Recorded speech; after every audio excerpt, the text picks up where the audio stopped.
Sorry about that, folks. We'll get started right again.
That was the music of Pastor Jonno Strickling. That was Stand By Me. That was What's Going On. We are now going to listen to Stand By Me, which is music by Ben E. King, along with Jerry Lieber and Mike Stoller. This is Jonno, the saxophonist.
Hello, welcome back. That was the wonderful music of Pastor Jonno Strickling. We're going to hear more of his music throughout our program, and you can learn more about him in our chat.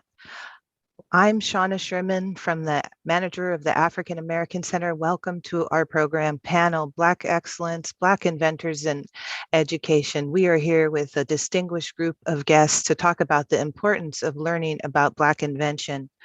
I'm here on behalf of the San Francisco Public Library and on behalf of the San Francisco Human Rights Commission. I want to welcome you to our discussion. We have a jam-packed program for you today of music and conversation. And I'm going to go through a few brief program notes before we get started.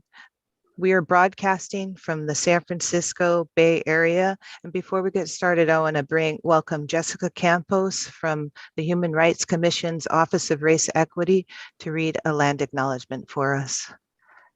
Jessica? Hello, all. Welcome and thank you.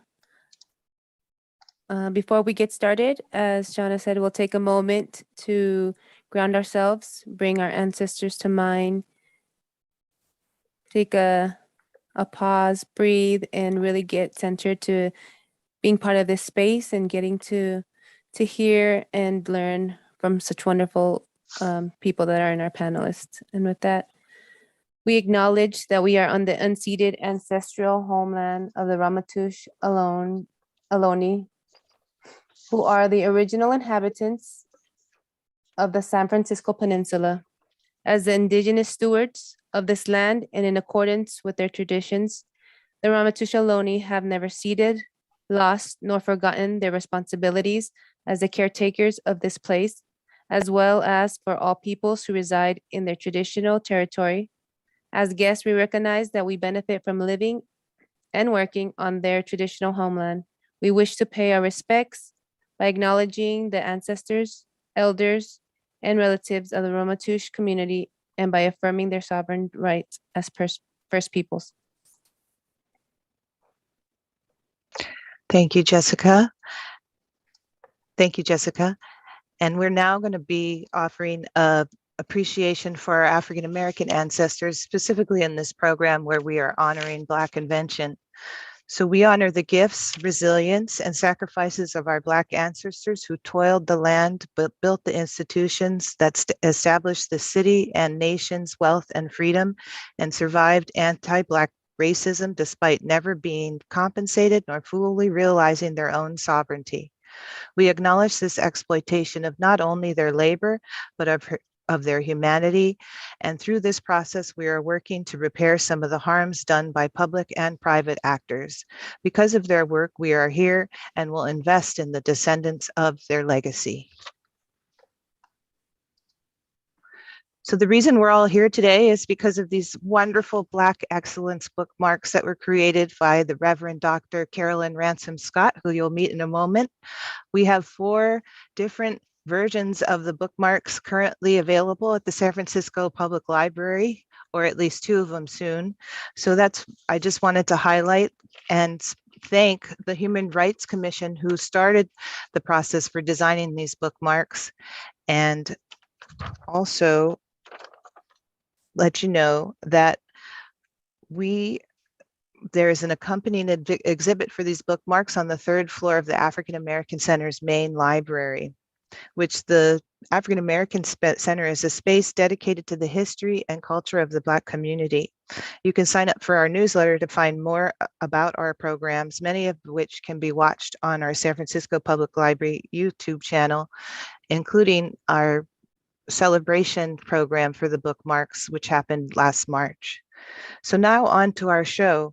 Back with us this afternoon and adding his years and years of news anchoring expertise to our program is our moderator for today's panel, Mr. Kelly Wright. Mr. Wright is an award-winning American journalist based in Washington, D.C.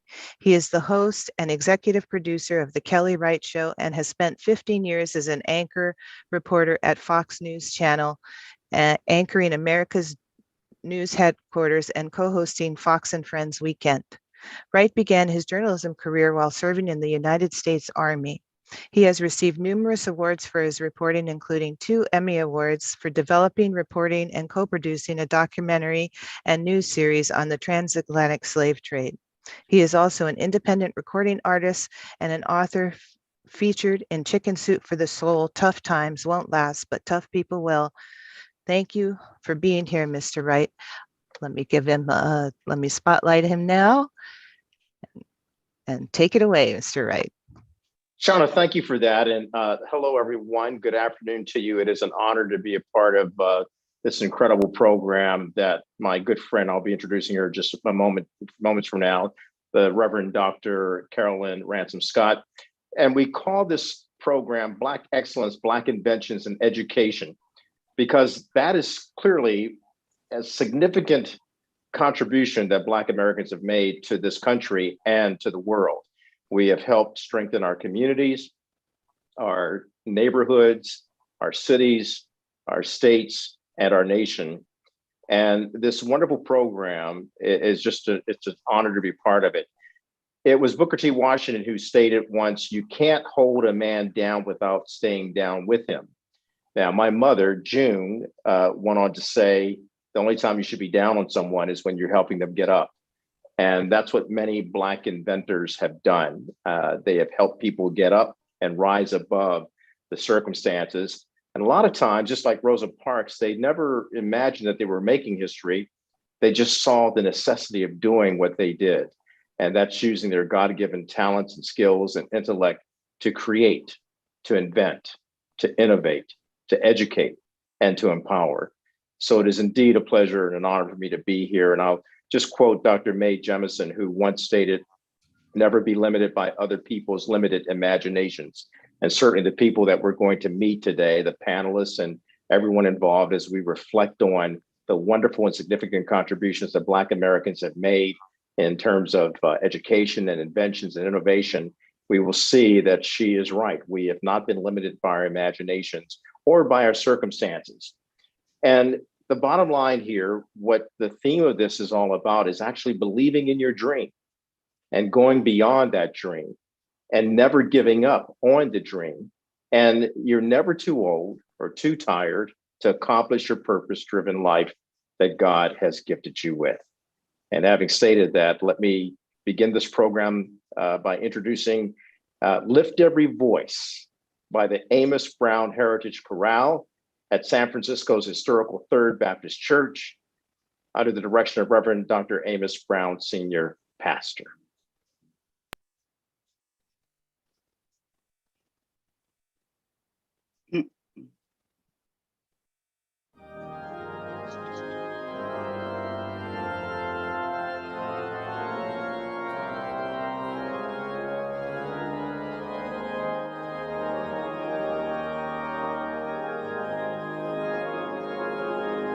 Lift every voice and sing to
Fantastic. Thank you so much. What a beautiful rendition of Lift Every Voice and Sing.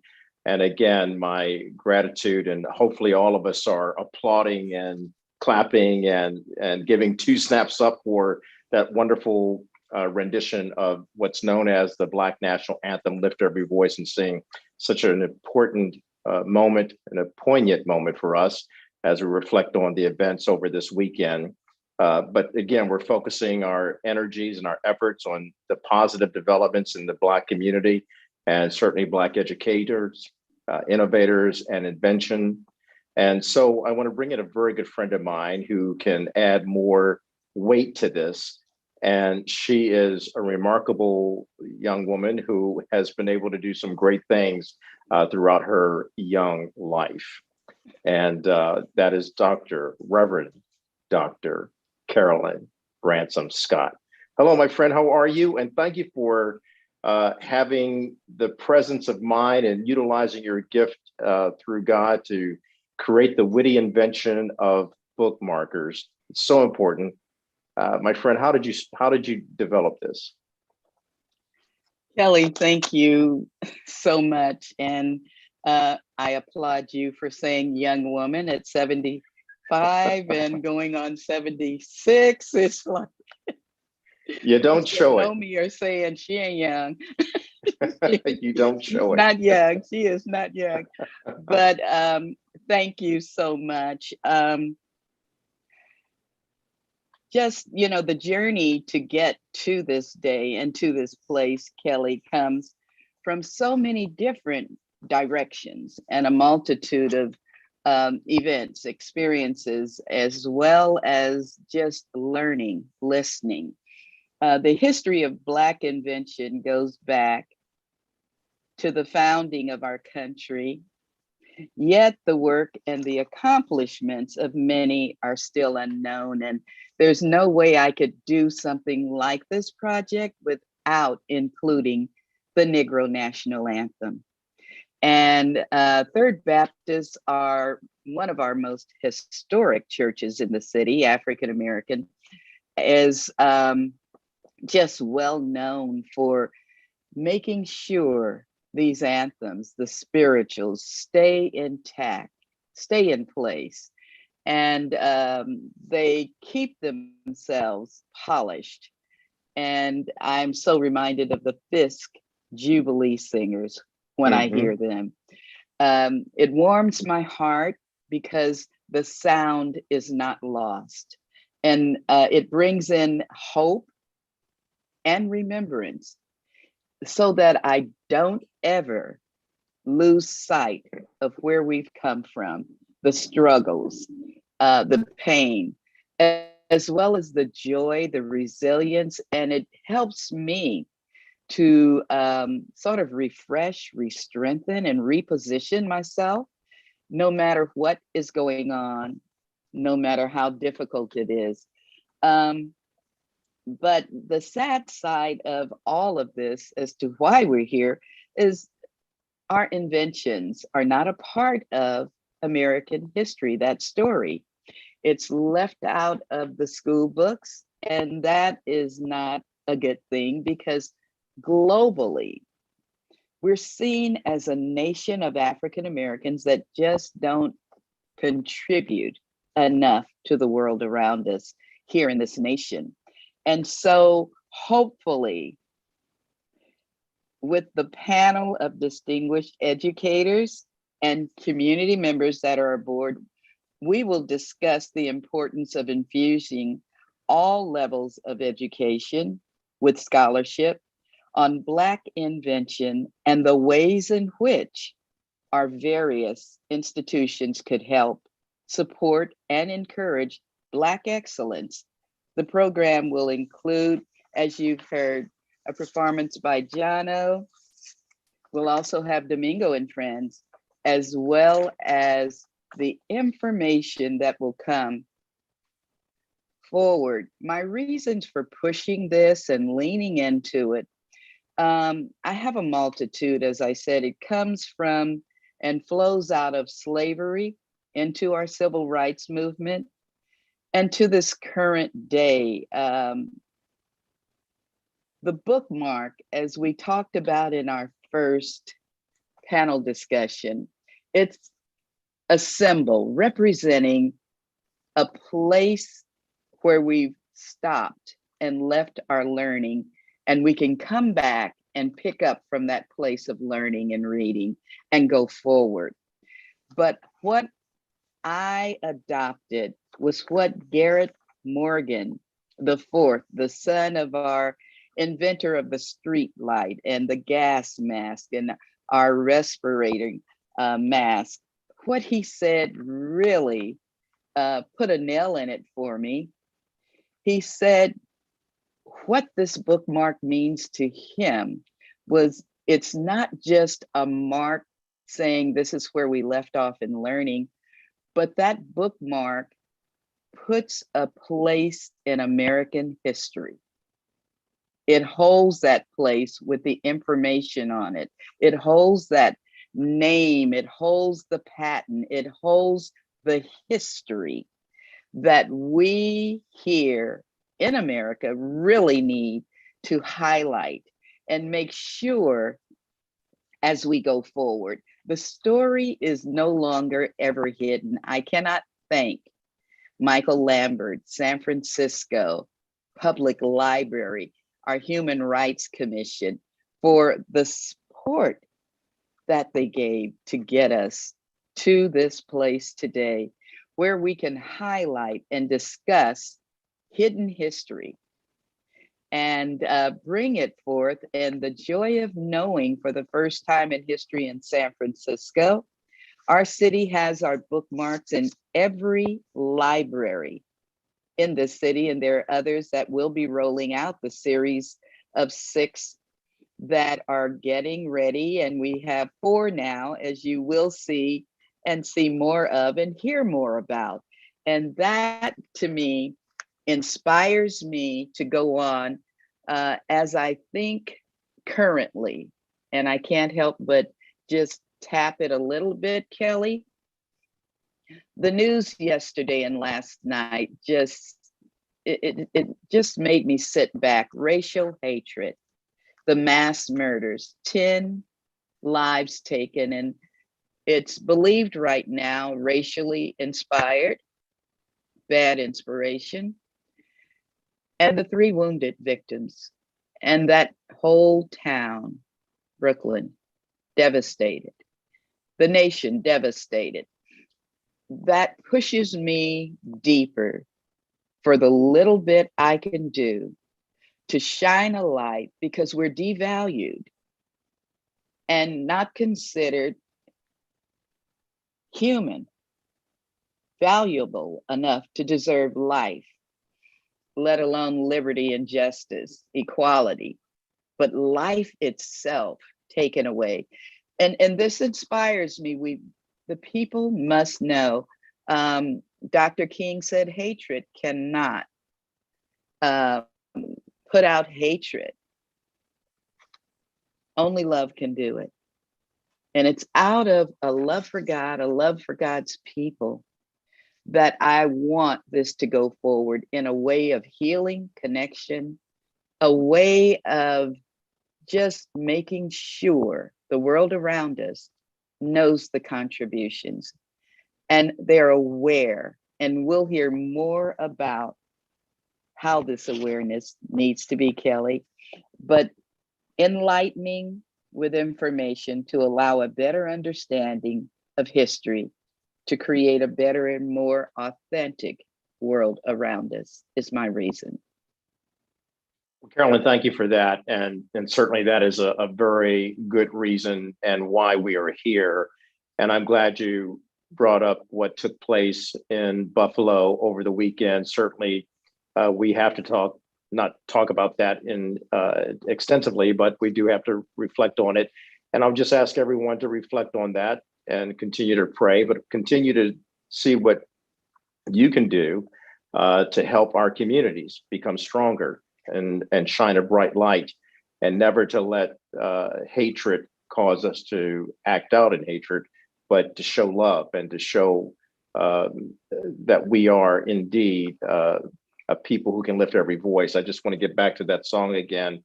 The lyric went on, we have come over a way that with tears has been watered. And certainly for many of us, there are tears that we shed for what happened in Buffalo. We have come treading our path through the blood of the slaughtered. Certainly we are experiencing that. Out from the gloomy past till now, we stand at last where the white gleam of our bright star is cast. God of our weary years, God of our silent tears, thou who hast brought us thus far on the way. Bottom line is we have come this far by faith. And lest our hearts drunk with the wine of the world, we forget thee. Shadowed beneath thy hand, may we forever stand true to our God, true to our native land. So again, Carolyn, it's really wonderful that you have been able to embark upon this journey along with the good support from the wonderful people at the San Francisco Public Library and the city of San Francisco.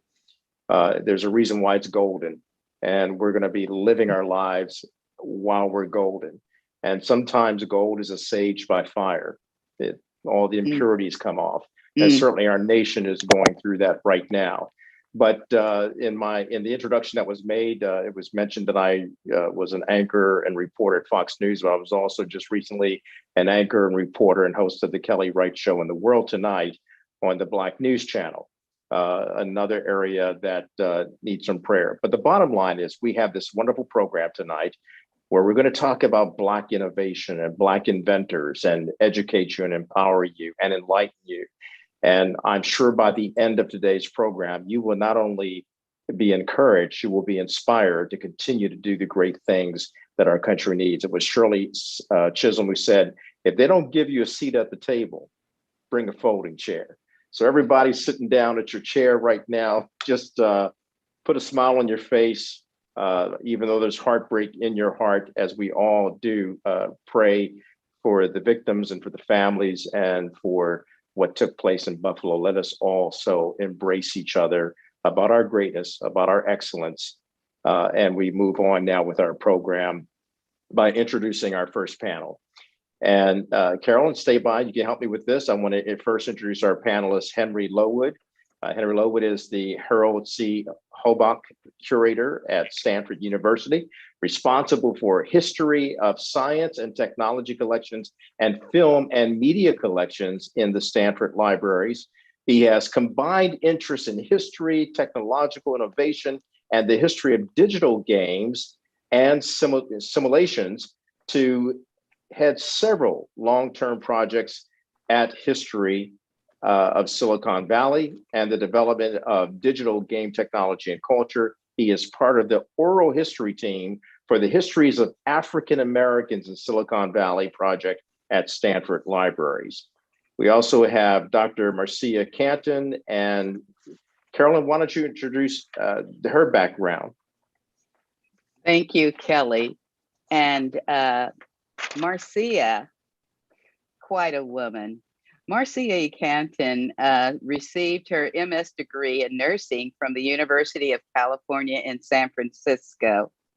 Marcia served as the director of nursing at Drew Health Care Center when she served a predominantly African-American community for 2 years. Marcia was accepted into Stanford University to complete her MA degree and PhD in education. She taught at San Jose State University upon graduation from Stanford. Lowood, say hello to Marcia. And not just there, where she was promoted to full-time professor, also serving as an associate dean of retention, where she developed an award-winning mentor program for underrepresented students. Marcia was a member of the board of the International Mentoring Association and founder of Canton and Associates. Dr. Canton is a professor emeritus at San Francisco State University, teaching courses in program planning, epidemiology, and community health. Dr. Canton is the vice president of the San Francisco Business and Professional Women Organization. I won't go on and on. It does not end there. It goes on to this profession, that profession. And this is a woman that does not stop giving, does not stop learning, All right. and does not stop doing. She is a servant leader, and she's committed to healthcare and welfare. She's an entrepreneur, co-owner, and I give you Dr. Kenton and Okay. Kelly. You want to I will get introduce Dr. Joe Canton from there. Dr. Joe Canton is a veteran of the United States Air Force, and he spent his youth in Utah and Tuscaloosa, Alabama. Tuscaloosa is a major city located in the heart of the South. He speaks with pride and endearment of the years growing up on a rural farm with his grandmother in Utah, Alabama, Greene County. After serving in the military, and he's very proud of his upbringing, as he should be. After serving in the military, Dr. Canton moved to Los Angeles, California, and lived in South Central LA. He worked and earned his way through college as a custodial with the County of Los Angeles. He was active with Local 434, the Service Employees International Union. And Dr. Canton graduated from Trade Tech College in Los Angeles and transferred to Cal State University, where he completed his BA in sociology and a minor in social welfare within 4 years. He also competed for an intern fellows position and the prestigious and nationally known Coro Foundation, and he was successful in that as well. There is much more to his bio. He continued his professional career by becoming the Director of Human Resources and Chief Negotiator for the City of San Bernardino. And after serving in that capacity, he moved to Northern California, became the Director of Human Resources and the Campus President's Designee for San Francisco State University. We welcome Dr. Canton as well, who brings us his broad teaching background at various community colleges and state universities in the disciplines of ethnic studies, psychology, leadership, and business courses in addressing management and supervisory issues. And Carolyn, we have one other person as well. Nefertiti Williams. I am too happy to present and introduce to you this young woman, a mother of 4, doesn't look like it. She wears as well, a student, world traveler, and entrepreneur, a spring 22 graduate of UC Berkeley. Congratulations. Having majored in interdisciplinary studies with a focus in African American studies, sociology, and education. Nefertiti is a native of San Francisco, California, proudly Bayview Hunters Point, who is passionate about community arts and culture. As the granddaughter of the late Ruth Williams, champion and activist in Bayview Hunters Point, and the niece of Eric Williams, the inventor of the short sleeve stent, which we'll hear about, and disposal Dove dental valve, Nefertiti is no stranger to what the power of a strong legacy, determination, and tenacity, and a positive open mind can accomplish. Wearing the many hats of a civil servant, advocate, speaker, producer, and performer, Nefertiti remains engaged with the youth of San Francisco's Bayview Hunters Point community, aiming to educate, enrich, and enhance their opportunities for success through celebrating African and African American culture through travel and arts. And I won't go any further. She's a traveler. She's taken youth to West Africa and facilitated the Youth Career Academy with nonprofit organization Operation Genesis. And Nefertiti, I will hold off there, and there'll be more heard about and from you. Kelly? All right, let's hear from our panelists. Carolyn, you want to begin this with questions, or you would like our panelists to introduce themselves now that we've introduced them and say what's on their heart and mind about Black innovators and Black inventions? Kelly, let's start with Mr. Lowood. Mhm. And Mr. Henry Lowood, if you'll talk a little bit about yourself. Yeah, thank you. So I'm responsible for the Silicon Valley Archives at Stanford, and the Silicon Valley Archives are undoubtedly the world's richest repository of information about the histories of innovation and entrepreneurship and all of that in the last 40, 50, 60 years in this region. Dr. Ransom Scott, you mentioned the invisibility of Black inventors, entrepreneurs, and so forth. Well, I represent one of the cultural institutions that has done a poor job of documenting those people and what they accomplished. And so, there are many reasons for that. It's a good example, I think, of the sort of systemic neglect of an important area of history that sometimes happens. And there are many reasons for that. Who was in the public mind, who was visible during all those years? Usually they were white male inventors for the most part, or entrepreneurs. When cultural institutions, so libraries, museums, archives, made their lists of who to contact about their papers, whose life to document, whose invention stories to document, all of that. We relied on the names that were in the public view, and we contacted those people. We did a great job of documenting them, but we overlooked communities like Black inventors. And here I have to say that neglect, or that invisibility, was not because of a lack of accomplishment. It was because of these sort of systemic things that affected who was contacted by institutions like mine. There are people like Roy Clay Sr., for example, and this is going back to the early Hewlett-Packard. This is not something recent. In the 50s and 60s, he was the person who managed Hewlett-Packard's entry into the production of computers. He oversaw the development of the first computer at Hewlett-Packard. Someone like Jerry Lawson, who was at Fairchild and developed the first game console with cartridges that could be exchanged so that different games could be played. Again, very early. This was 50 years ago that this invention occurred. So those people were there. They were just invisible. And you would hear anecdotally, if you asked, why aren't venture capitalists funding companies run by African Americans? They would say, well, there aren't any African American engineers in the Valley. There isn't anybody to give money to. That was untrue. There were people like that around here. So that was the situation that we tried to address. We are still trying to address in the Silicon Valley Archives at Stanford through the African American Histories in Silicon Valley project.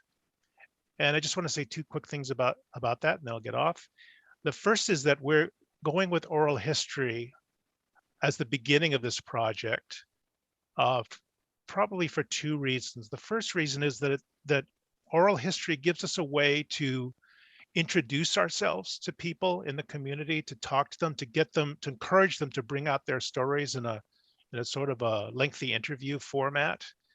And it's a good way of building bridges, learning about people who we can talk to, and all of that. Just opening up the conversation with the community and just getting people thinking about the importance of what they've done, so that they will then not only tell their stories, but then eventually contribute documentation about their stories to the archives. And that's basically the second thing that I want to say, is that we're starting with oral history, but we want to build on that to build archives, records of the companies, the inventions, all the things that African American engineers, business people, support people, workers did in the Valley. And in that spirit, I'll just end my remarks now by saying to everyone out there, if you know somebody who we should be contacting, please let me know. I'm easy to find. I'm at Stanford, and there are not very many people named Lowood in the world. So just send me a note, send me an email or something, and we'll talk about what we can do to document your story or the story of somebody you know. Well, we really want to thank you for that. And we'll be coming back to ask you some questions about what Silicon Valley is doing with those two particular programs. Very important, very timely, as you know, to have that going on.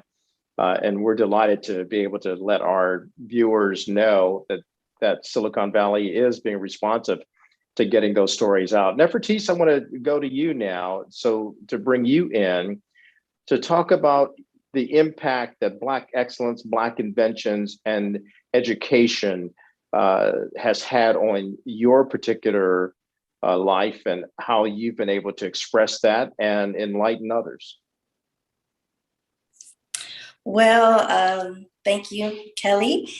I am actually a student, a continuing student, always really finding it inspirational and very motivating to find what has been done by people whose shoulders that I'm riding in on, and sharing that information with my peers, and also a lot of youth who now are, I would say, losing the traditional respect and reverence for the culture and the things that we have brought and the things that we have overcome. And the reason why it's so important for our youth right now to get this information and be informed about the things that have been done. Specifically, I'll refer to the Bayview Hunters Point community, where there are streets there that are named after people who came and built infrastructure in these communities that were so underrepresented in San Francisco based on the demographic being predominantly Black neighborhoods. So we now have these neighborhoods with this reputation for crime and violence, and people are trying to understand why the youth are so careless, or why they don't really have this sense of self-pride and self-determination about them that a lot of people want to see. But the truth is that there are actually many youth there in this community who, through travel, one of the organizations that I work with, Operation Genesis, has taken youth to Ghana in West Africa. And those youth had their mind expanded so much just by experiencing that cultural awakening. And to see it, I'm not sure who said it, but I know it's been said that the mind, once stretched to new dimensions, will never return. So once the youth are aware that people from their community and people who look like them and people who've gone through similar things that they're going through have actually invented these things, and we don't have to look back, hundreds and hundreds of years ago. Like I mentioned, my Uncle Eric, who grew up in Bayview Hunters Point in the 60s and 70s, and he actually invented this heart stand and this dental dove. Knowing that there are people who look like us and who are like us, who have accomplished these things and have made such huge contributions to science and to society, gives us bigger dreams than just a ball player or a musician, although those are, great things to aspire to as well. But it really just gives us, as far as myself, it gives me something to look forward to, something to look up to. And also, I believe the youth gain more sense of pride and self-determination within themselves, knowing that these are things that they too can accomplish and aspire to. Nefertiti, well said. Before we move on to bring in Dr. Marcia Canton and Dr. Joe Canton, which my good friend Carolyn will do, I just wanted to, I hear a lot of synergy going on, and we're not even to the end of the program. We're just beginning.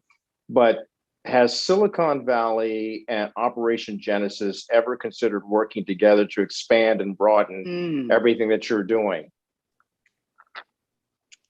Well, as of today, I certainly have considered it. I appreciate the introduction to Mr. Lowood and plan to keep in touch and definitely plan for further and future collaborations moving forward.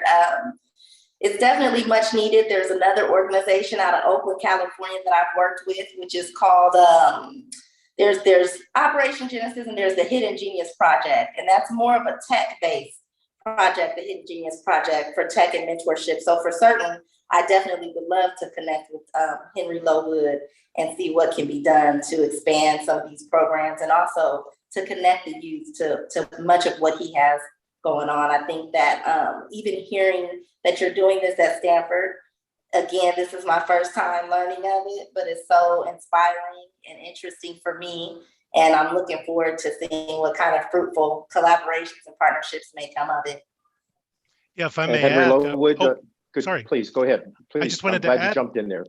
I just wanted to add that we've also have an oral history series that we've started in the last couple of years on medical technology and devices, including several inventors of different kinds of stents. So your Uncle Eric is missing in two regards, both with regard to the history of medical technology and with the history of African Americans in the Valley. So he's now, his story now has a bullseye on it as far as I'm concerned. I really look forward to talking to you.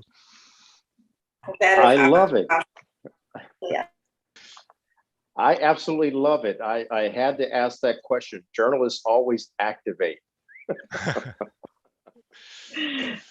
But this is activation for a good reason, and wonderful, wonderful. And we're going to circle back to Nefertiti as well as Henry, and Nefertiti would love to hear more about what your uncle has done. Certainly, the heart stent has gone on to save many lives. Carolyn, why don't I bring you back in so we can share this platform, and you bring in Dr. Marcia Canton. Dr. Canton, would you share with us, give us a little bit of insight? You've given us some information on your accomplishments, but how did that journey go? What were your life experiences during that time that would make you think there's a need for highlighting the inventions of Black African Americans for the world to see? Or should we just keep this as an African American cultural insight? And I'm going to double fold that so that you can continue talking. In what ways could our school system help in making this known more? As Mr. Lowood said, it was not that they didn't know, but it was not lifted up. It was not highlighted. It was not taught, not spoken about. What can you tell us about your journey and what this journey of yours means for you? Mm-hmm.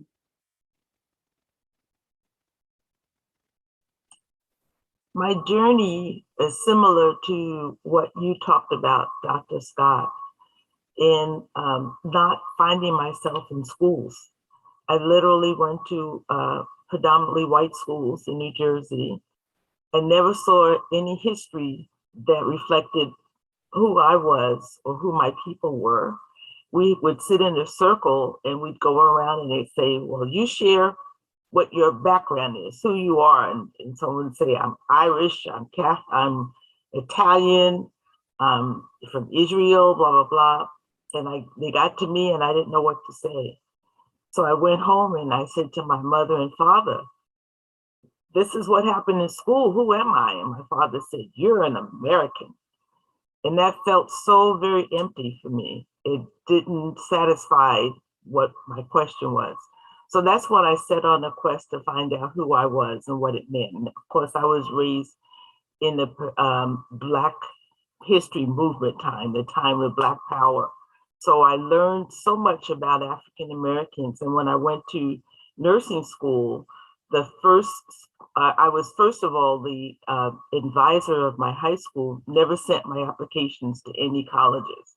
So I waited for 1 year, waiting to hear from a college to go to nursing school, and never heard from anyone.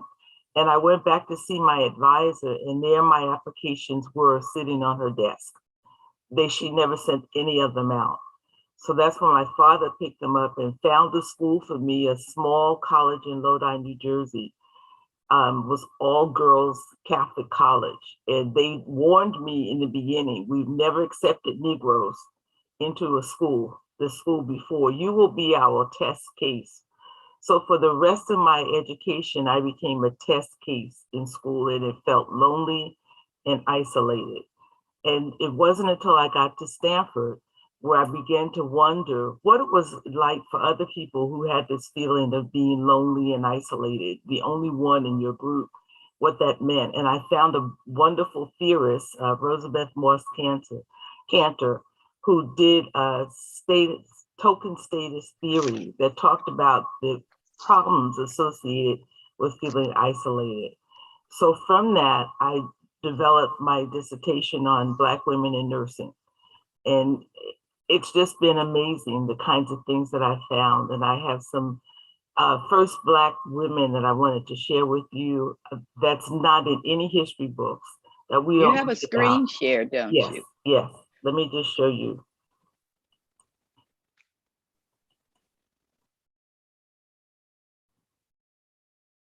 And can we enable screen share for Dr. Canton? I Thank think they you. did already. Yeah. Yes, great. Okay.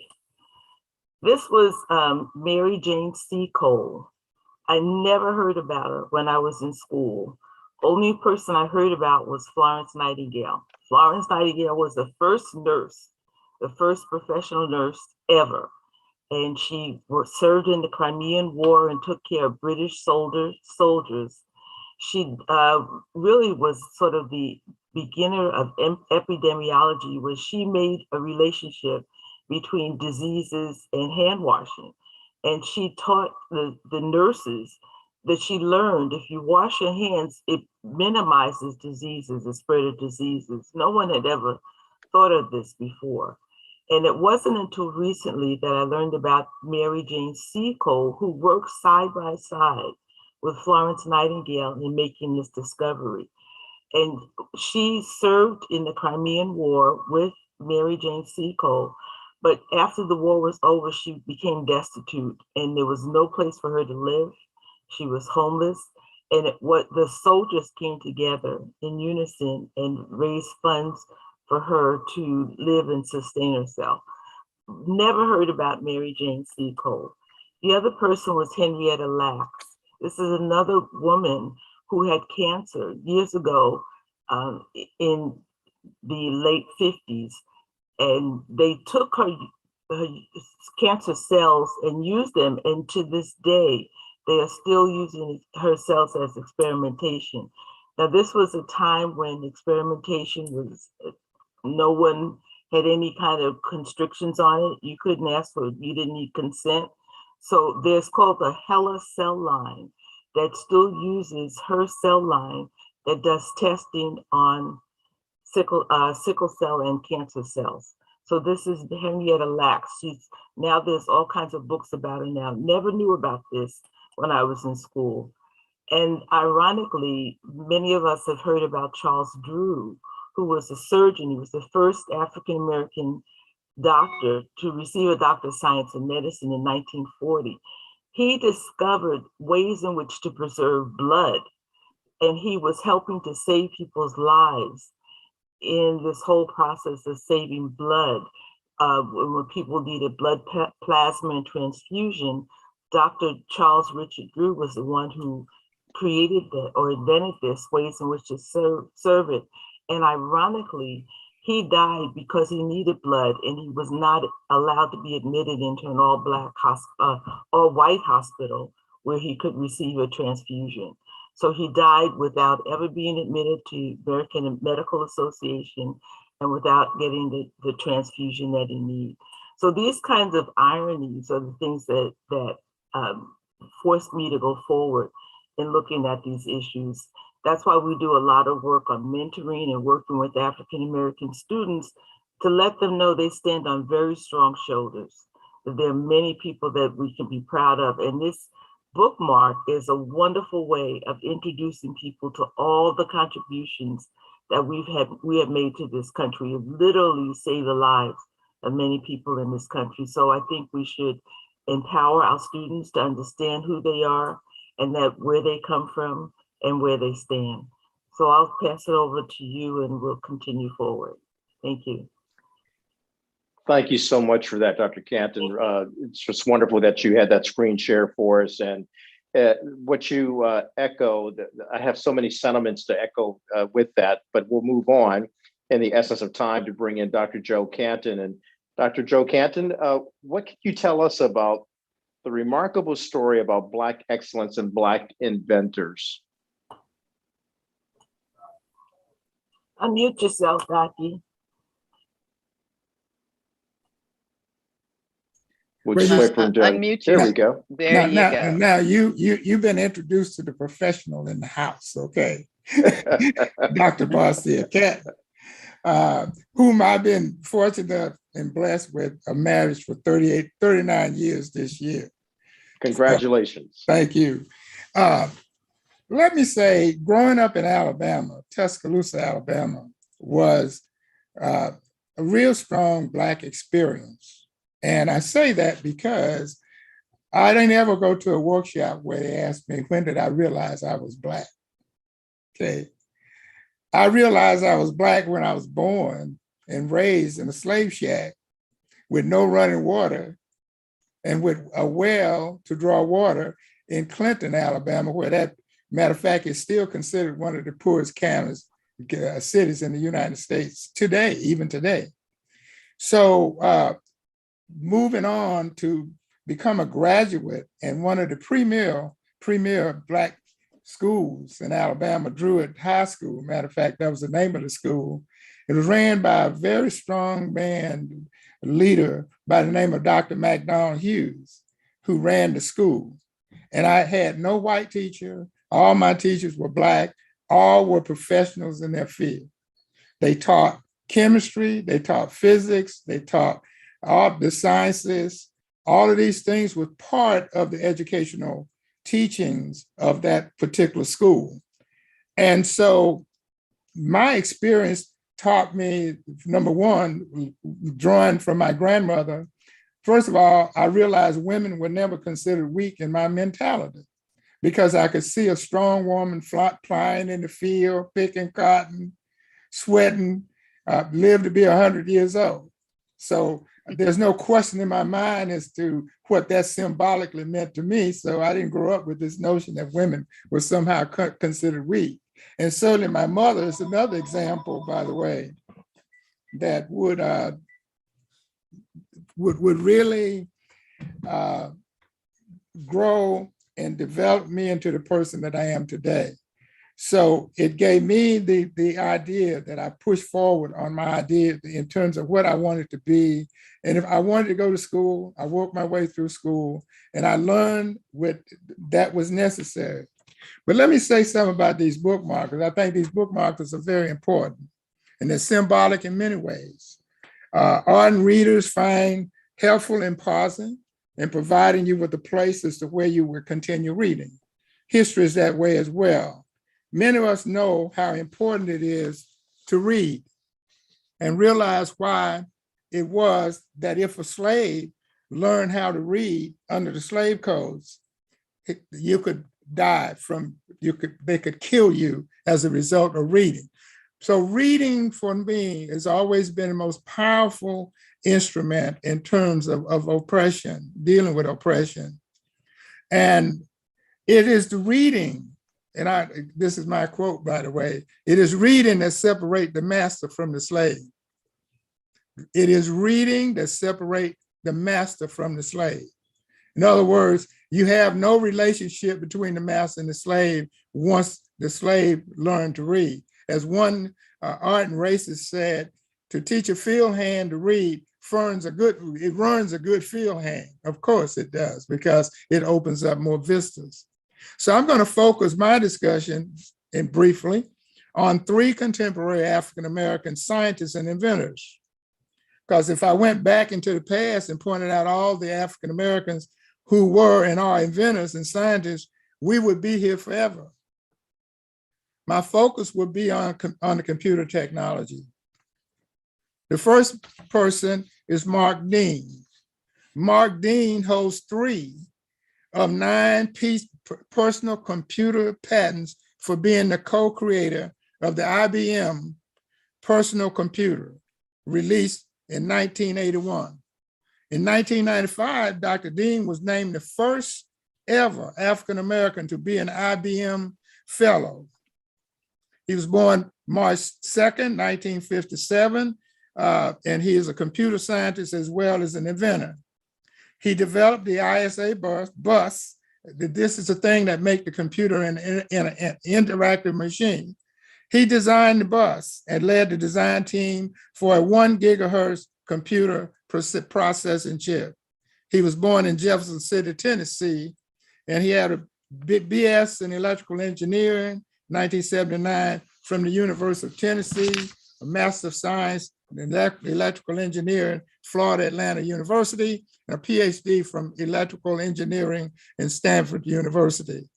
He is the co-inventor of the personal computer. There are 20 patents in his name. He's considered one of the greatest tech inventors of all times. Nobody ever heard of him. Many folks have not heard of him. The next gentleman is, by gentleman, there's some women here, but I won't go into all of them. Jesse Russell. His invention was crucial in bringing us the modern cell phone. Maybe that's why a lot of African Americans like to use that phone, you know. I'm teasing though, but he was hired by Bell Labs after earning his BS in electrical engineering from Tennessee State University. He earned his master's degree from Stanford University. There is no single person we know that's credited with the invention of the cell phone. However, there's no doubt that Russell's innovation greatly influenced the cell phone evolution. He spent 30 years in the industry and holds over 100 patents. Russell changed the wireless communication industry with inventions like the first digital cellular base station, a mobile data telephone patent. He was the first to recognize the potential for the mobile phone. Last but not least, about the ones that I'm pointing out is Valerie Thomas. Valerie Thomas was a graduate from Morgan State. Is a major contributor to the study of space. 1964 through 1995, she worked at NASA, where she developed and designed real-time computer programs to examine Halley's Comet research and the study of the ozone level, and conducted large-scale experiments, invented and hold patents for an illusion transmitter which used concave mirrors to create 3D images. All three of these inventors showed a passion for technology and innovation, even at a young age. Unfortunately, they also grew up experiencing racial segregation and racial discrimination. Can you imagine what challenge they must have faced, both personally and professional, yet they pushed on to follow their dreams and change the world. These inventors are not just admirable role models for future inventors, but strong examples of why we should encourage the potential, talent, and intellect of all our nation's children. So I'm closing with that to say this, that we African Americans, I've gone through the different designations. I've gone through Negro, colored, Black, African American, Afro-American, but we do know that we are descendants of some of the greatest folks on the planet. And what you see here is genius that is surviving against all odds of being invisible. And as Ralph Ellison clearly shows us in his book, The Invisible Man, he says, we scream, but nobody hears us. So we shout and we kick on the door to let you know we're present. But here again, they're invisible because we live in a society where the folks who were brought here, everything was taken, their names were taken, but they could not take away the genius. And you can't tell by names who these people are. But at the same time, it's incredulous when you say this to people who fail to do the homework, do research, and I'm going to say one final statement, as I tell my students. You don't believe me? Do your research, come back, prove me wrong, then we can both be correct. Thank you so much, Dr. Joe Hampton, and you married well, my friend. Congratulations on 39 years of marriage. And we have gone a little bit over time before our first break, and it happens. We lay down the best plans, and when we get into hearing great stories and testimonies and just the insights from everybody. It's going to go over just a little bit. So team there in San Francisco, bear with me as we get ready to take this break. And before we do that, Carolyn, I want to bring you in because we have a very good friend who's tuned in, and I should tuned in. I'm thinking radio because he works in radio. His name is Mark Harris. He is an attorney at law, a partner of the Ben Crump Law Firm, and he's just we're just giving a shout out to him. He's also an economics professor at the University of California, Merced. So, Mark, we thank you for joining in, and anyone else who's out there. A lot of you are tuning in or watching us at this time. We don't want to overlook you as well. We were just making mention of the fact that Mark discovered this yesterday, and he jumped right on it because he's concerned about the development of our country and our nation and the healing that we need. And certainly from all of our panelists, we have had a delightful introduction about Black inventions, Black innovators, and that's what it's about, Black excellence. Against all odds, by the way, as Joe or Dr. Joe Canton pointed out so well about everything that we've gone through. Nefertiti's talking about the young people, and Dr. Marcia Canton talking about the women who have done so much and sacrificed so much. And of course, Mr. Lowood talking about what Silicon Valley. What I hear as a person on the outside looking into San Francisco and the great wealth of talent that's out there, I hear something that's broader and bigger and greater than just San Francisco itself, but encompassing the entire nation and encompassing the entire world about the accomplishments that we've made. So without further ado, we're going to actually go get ready for our next panelist. Don't you go anywhere, those of you who are watching, because we're going to take a music break now with Jonno. You heard him at the beginning. He's a brilliant saxophonist who's played with a number of people throughout the world. And we want to listen to him now as he talks or as he plays Grandma's Hands as well as Finding Hope.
Jonno, thank you for that. That's Jonno, and performing with the saxophone, Finding Hope. And before that, Grandma's Hands Woke Me Up on Sunday. Don't get me started. But anyway, that was really good, Jonno. I appreciate you so much.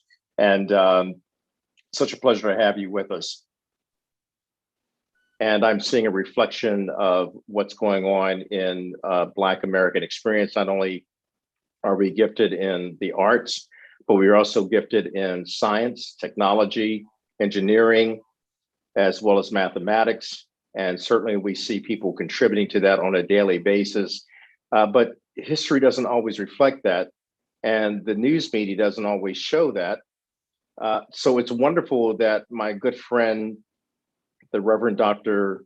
Carolyn Ransom Scott, has actually jumped on this and is filling a void and filling a space that needs to be filled and getting it into the hearts and minds of not only young people, but older people as well, through a simple creation of a bookmark, a bookmarker. Carolyn, really good to always be a part of anything you're doing. So talk to me more about that as we get ready to introduce our next set of panelists. You know, Kelly, thank you so much. And I'm going to come back to where you were, Grandma's Hands, clapped in church on Sunday morning. Grandma's hands played a tambourine so well. Grandma's hands used to issue out a warning. She'd say, Billy, don't you run so fast. Might fall on a piece of glass. Might be snakes there in that grass. Grandma's hands. And Grandma was the one that shared stories, history. And when I think about sitting around my mom, my aunts, and listening to them talk and tell the stories, the good news, the bad news, the sad news, the horrible news, such as we just heard yesterday, they hung somebody, Lord have mercy. It's that has pushed me, inspires me, carries me to answer God's word that says we're required, Micah 6:8, to follow after justice, love mercy, and to be humble before God. And so this is what brings me into this place, and it just inspires me no matter how bleak the story is to keep going, because there's so many things that were worse. We still hear about lynchings or suggestive lynchings, even here in the Bay Area recently in Palo Alto, things that are happening. But I ask this question, why? Not why did they do it, but what brought them to this place of thinking and the dehumanizing or devaluing? So I'm here out of just a multitude of things that inspire me to shine a light and to move with others and inspire them, encourage them to assist in shining this light on American history, the true stories, the stories rolled out by Grandma's hands and her works, as Dr. Canton said, that hard-working woman in the field. Yes. That's great, Carolyn. And I'm wondering if my video is up, because I see that I'm frozen, and I apologize, everyone. We're having a tremendous thunderstorm over here on the East Coast that might be affecting my video, but if you can't see me, I know that you can hear me. So I'm with you live and in spirit. That pay no attention to that figure of me over there. You're perfect. You're okay. Moving and in person, and okay, clearly. So far, so good. Thank you. Thank you for that. And I'd love for you to introduce our next panelist, and then we have the whole group that we can talk to. Why don't we begin with your introduction of Mr. Johnson?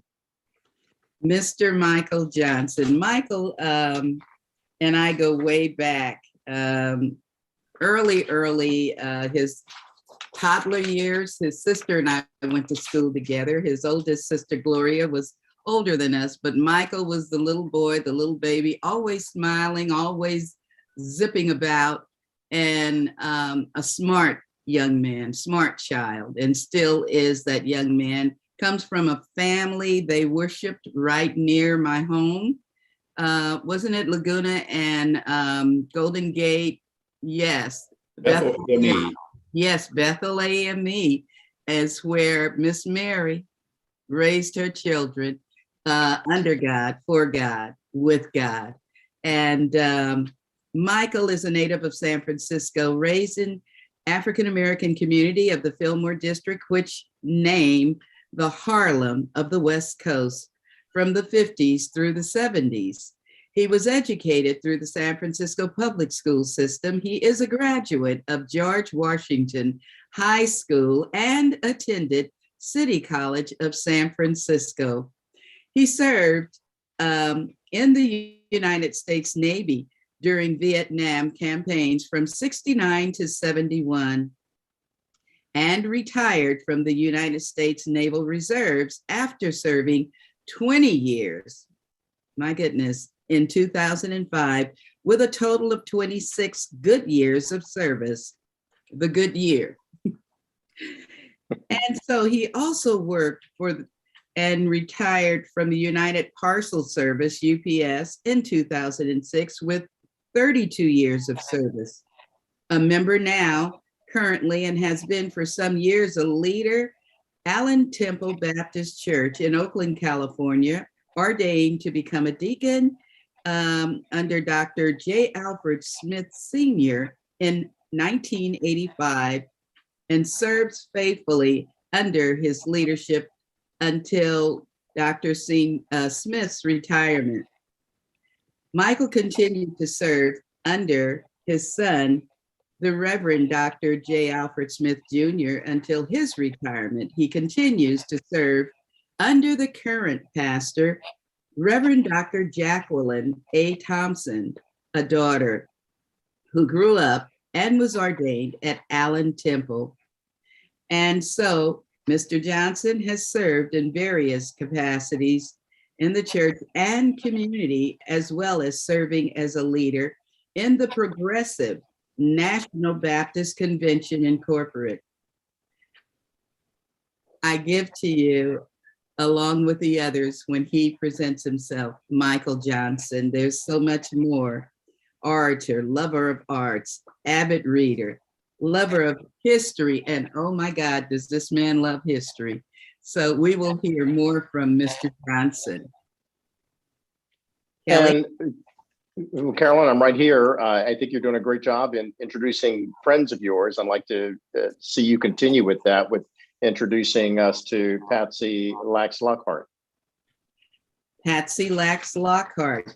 I met Patsy literally through Michael and Maddie. And Patsy, quite a story. She is a mother of 3, grandmother of 5, and great-grandmother of 1, a retired K-12 life credentialed, national board certified educator in the adolescent language arts.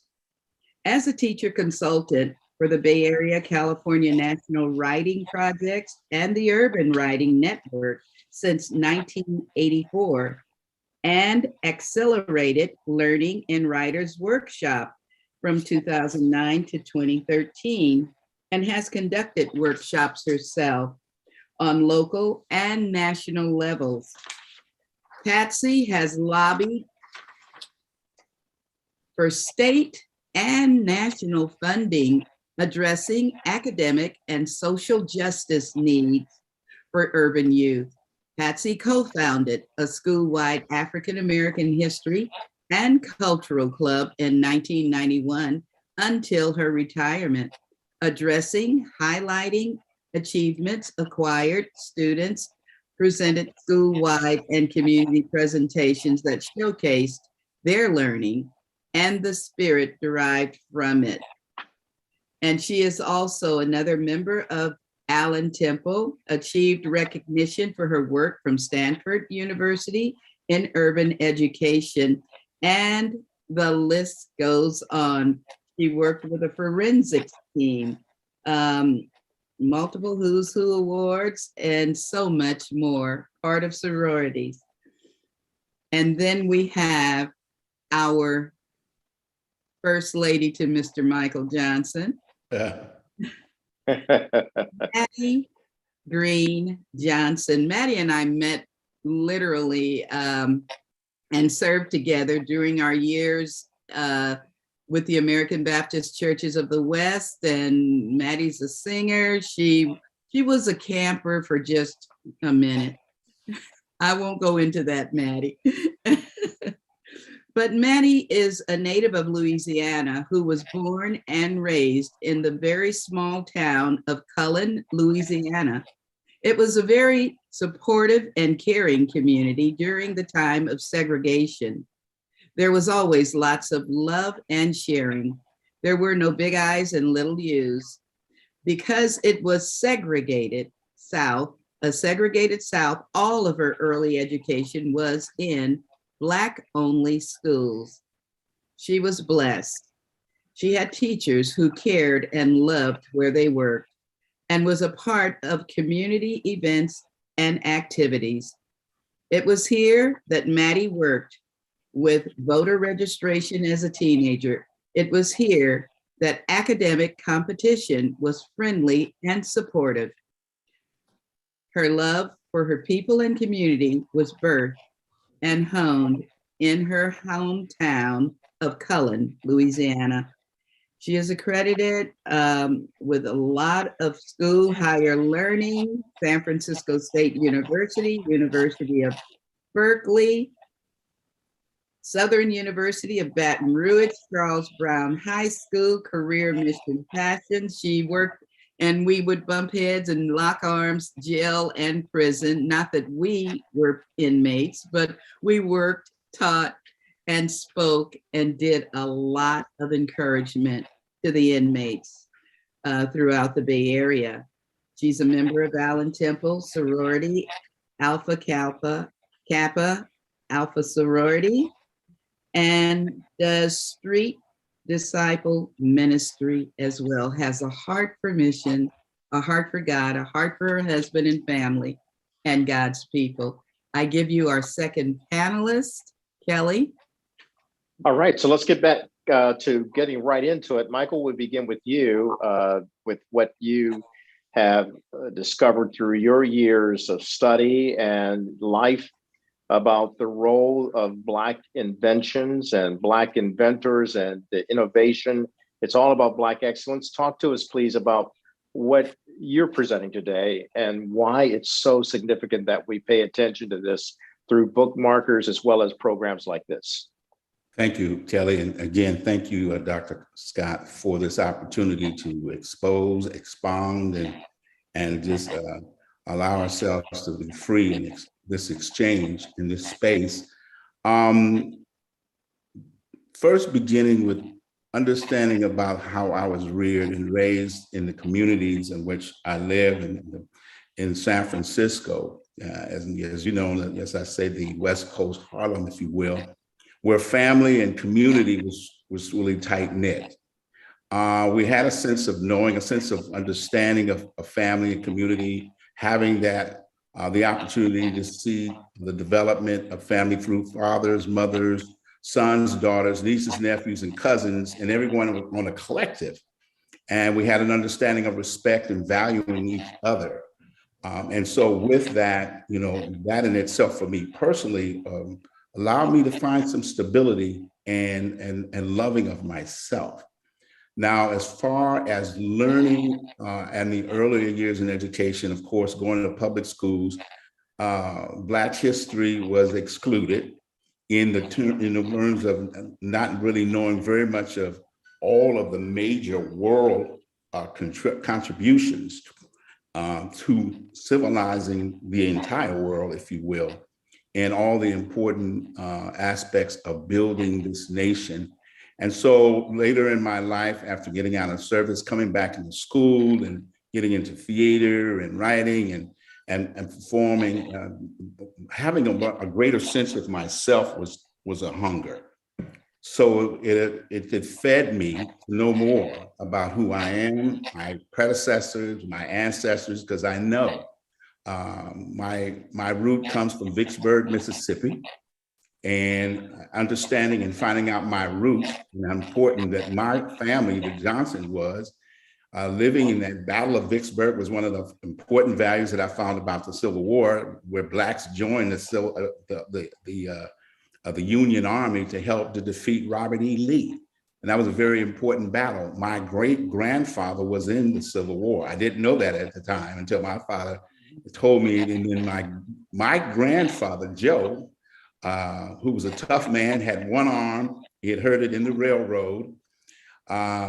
He shared with me briefly about my great-grandfather helped to build a church called Jackson Street Baptist Church as well.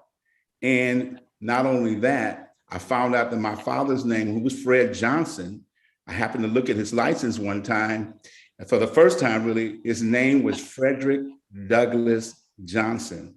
And my grandfather named him after Frederick, because my great-grandfather knew Frederick while he was in the Civil War. And that connectivity and finding that even fueled me. So researching a lot of history and learning about the inventions, the Black excellence of inventors, innovators, educators of who we are. Realizing that not only did our people build this nation with brawn, but they certainly build it with brain. Knowing and the inventions that have occurred over the years, the patents who were stolen by our owners, slave owners, in describing some of the reasons why some of the slave owners were able to get those patents by allowing them to receive what we call at that time the meritorious manumission, understanding why some of the patents that were developed and stolen by white owners and others, while Africans and African Americans and slaves and former slaves did all of the creative things. So again, I'm spurned to do all these things. And so with that, as I don't want to take up that much time, I heard at the upfront, we were giving reverence to our ancestors as caretakers and that also as stakeholders. And as Black inventors and the excellence, we want to really needs to be continued to be fed into the psyche of our kids, our children, and everyone for that matter, but more specifically African-American children, because I want to speak on this model of behavior modification as it relates to having a sense of knowing, a sense of self, and learning and developing an understanding that you have value, because now you know not only every day when you come outside, when you think of your street light, when you think of mailing to the mailbox, when you think of eye protection by Powell Johnson, all these particular elements here, every aspect of life, the Canton, Dr. Canton, she put up Charles Drew. We understand that the medical profession, when you think about the stethoscope, every element, the medical, the engineering, all the development, and our kids. And so this myself, I know it would, if it was allowed to, it is equitable and free and open distribution to education and allowed to be inclusive, it would also add to the cognitive behavior and a sharpening the skills of reasoning and remembering. And so having that and knowing that all of that element of building the positive personal cultural history, the social context of responsibility, the valuing of the diversity, knowing that you have input, the self-determination, all that adding into the cognitive value of thinking and your behavior and your decision making, because you know you are a part and an extension of your ancestors and predecessors who developed a multiplicity. Even as Dr. Canton talked about the computer, Mark Dean, I've heard and read about that as well. You think about the mailbox, you think about the doorknob, you think about the, like I said, the stethoscope, and you think about the spark plug for engines. So every element. And if our kids got a chance to know continually to put more value in their lives because they know that they exist, they know have a sense of knowing, the empowerment, the enlightenment would certainly contribute to a great sense of self and become more valued citizens, not only in the nation, but in their communities and to their families. And I'm gonna leave it there. Well, Michael, that's a great place to leave it. Or actually, Carolyn, what he's talking about is a legacy of greatness and a legacy of hope and a legacy of significance. There's a significant impact and contribution that Black Americans have made. And we will go now to Michael's, Michael, I guess would be your better half, as Carolyn described, the First Lady, Maddie. Welcome to the program, and we'd love to hear from you at this point.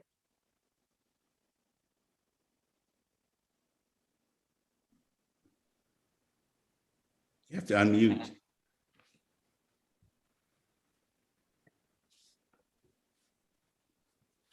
Yeah, Maddie, you might be muted there.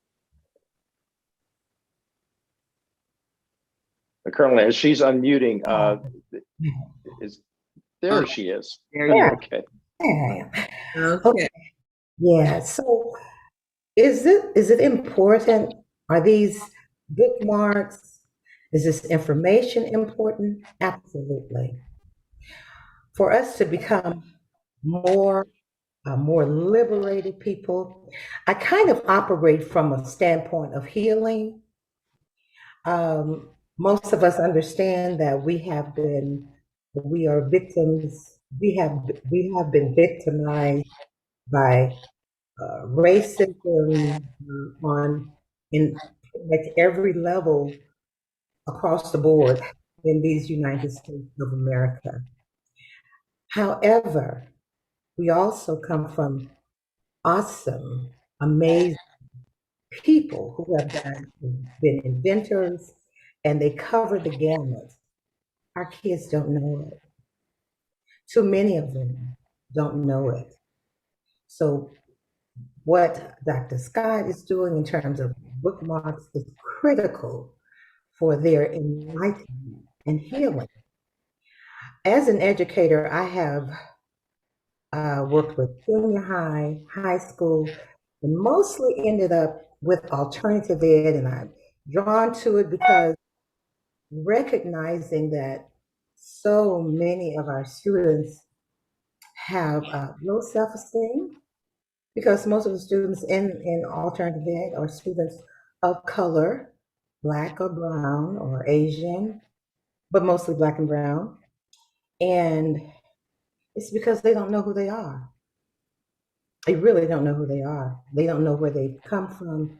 And so a big part of what these cards contribute to is not just information, but healing of the mind and the soul.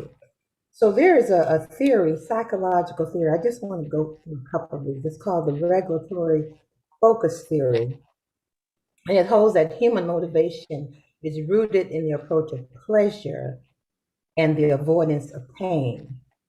It differentiates a promotion focus from a prevention focus. In the promotion focus, excuse me, what is it?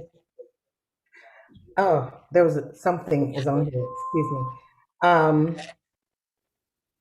The promotion focus is the pursuit of goals that are achievable and of advancement. It's related to eagerness. Unfortunately,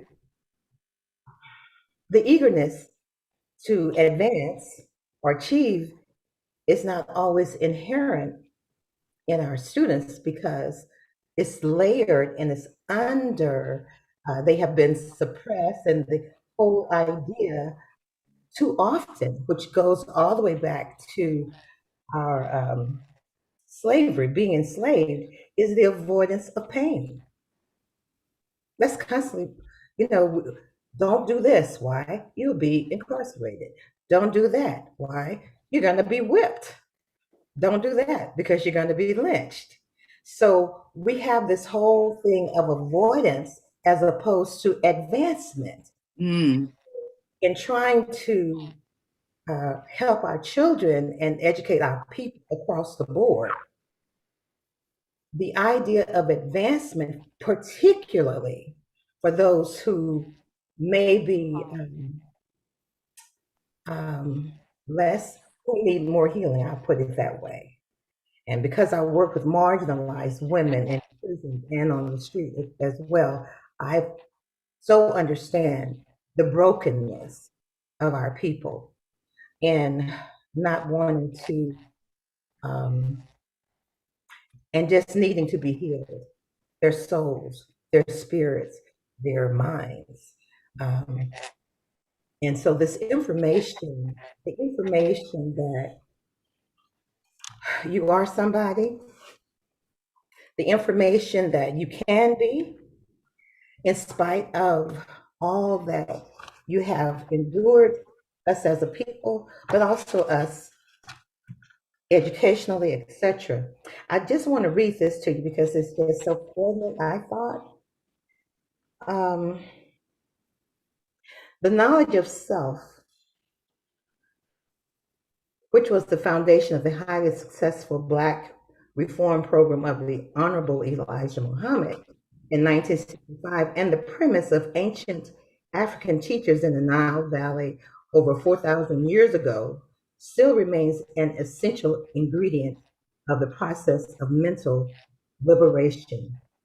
A fundamental component of the chains which continue to handicap Black minds is the excessive and distorted information about white people and the absence of information about ourselves. This book, Breaking the Chains of Psychological Slavery. Mm. It's important for our students and for Black people to know about ourselves, to break the chains. I'm winding it down, but as a teacher, my main premise, and even as a counselor, has always been, I want you to think.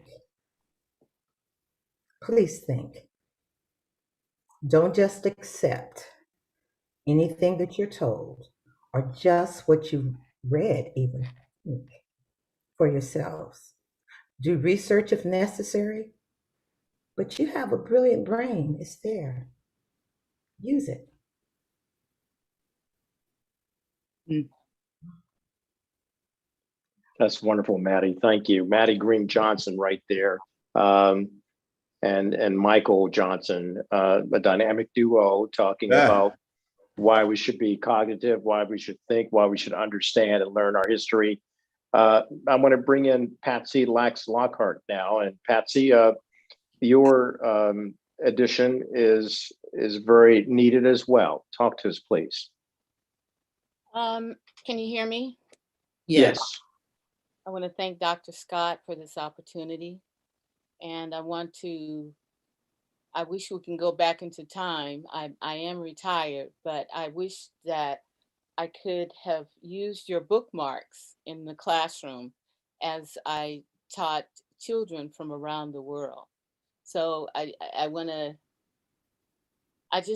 very grateful for giving me a tangible kind of way to inspire our children, African American children. I need to make this like a personal journey because I think it makes more sense. It'll make more sense to me and it'll make more sense to you. I think that as when I studied at San Jose State and I was an English major, I thought that I could go for 4 years, study as an English major and go off and get a good job. But then San Jose State offered African American studies, and I was honored to take a class, African Studies 101, that used John Hope Franklin's book From Slavery to Freedom. And it was the first time that I've ever had a book that taught me of the positives of my history. So as I took that class, I felt like I was a flourishing flower because I wanted to know all that I could about myself. Because until then, the school system that I attended in Redwood City, the only time we talked about our people was slavery.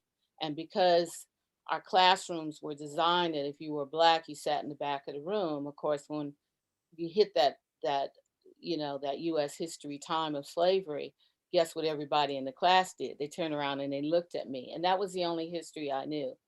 So I had the privilege of going to Nairobi College's Saturday school, where Gertrude Wilkes was teaching 4-year-olds how to read the newspaper.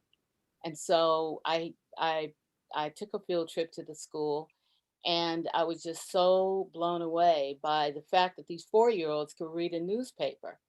So I decided, with an English degree and my passion for my people, that I wanted to do that. I wanted to become a teacher. And so, fast forwarding, I got my assignment, and I taught 3rd grade, and I noticed that there was an enormous amount of African American students that were years behind in grade level. And so the question that came to me is, why were they so below grade level and all other kids were on grade level in a white predominant school system? But when I looked at the books, all the books included everybody but them. When we talked about they needed to be better readers, the recreational books did not include them. And so when I looked at that, I'm going, okay, I wonder if there's a relationship between the materials that are given and their desire to learn. And I felt like they didn't see themselves within the materials that were used. And I wanted to know, well, what difference could I make? So in order to find those answers, I had to become a teacher researcher. So then I pulled out those books beyond John Hope Franklin's books, and I looked at the DNA that Black people came from. So I said, well, if the first man was born in Africa and we developed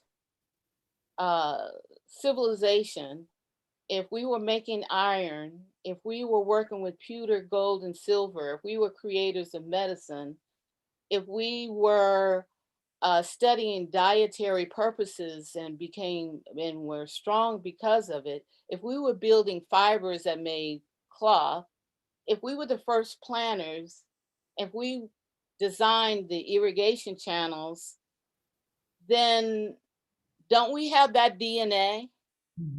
Don't the children in front of me that's below grade level, don't they have that DNA? So what happened between being the beings of humanity and the school system?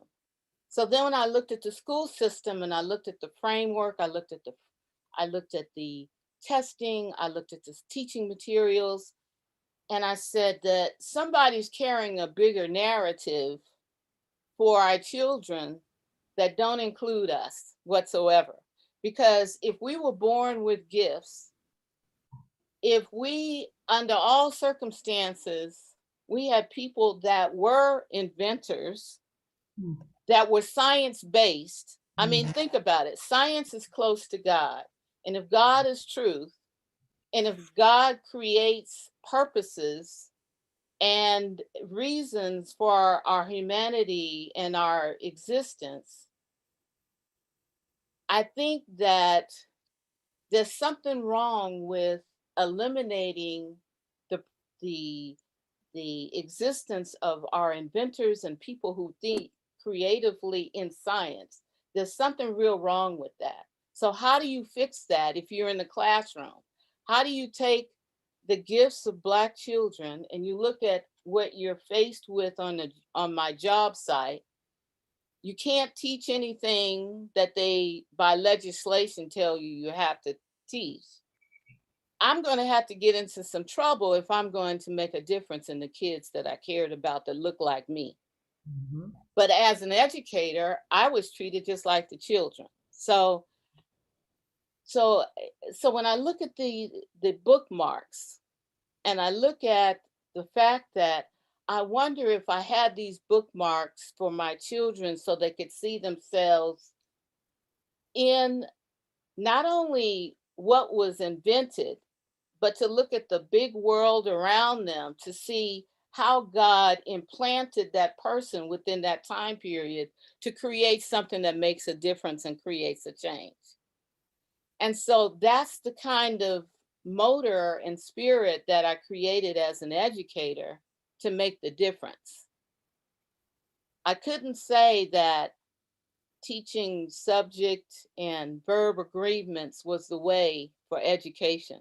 I had to create something that I could implant in a student, starting with the African American student. I felt like if I could create some way and strategy for our people, it would become a universal message for all children who came before me, or in my colleagues' rooms, or outside of where I could reach, or worldwide, nationwide. I felt like that was the way to go.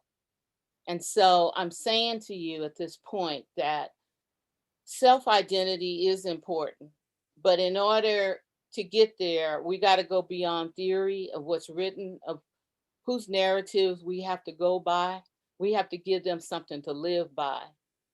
And so, again, I thank you, Dr. Scott, and your work.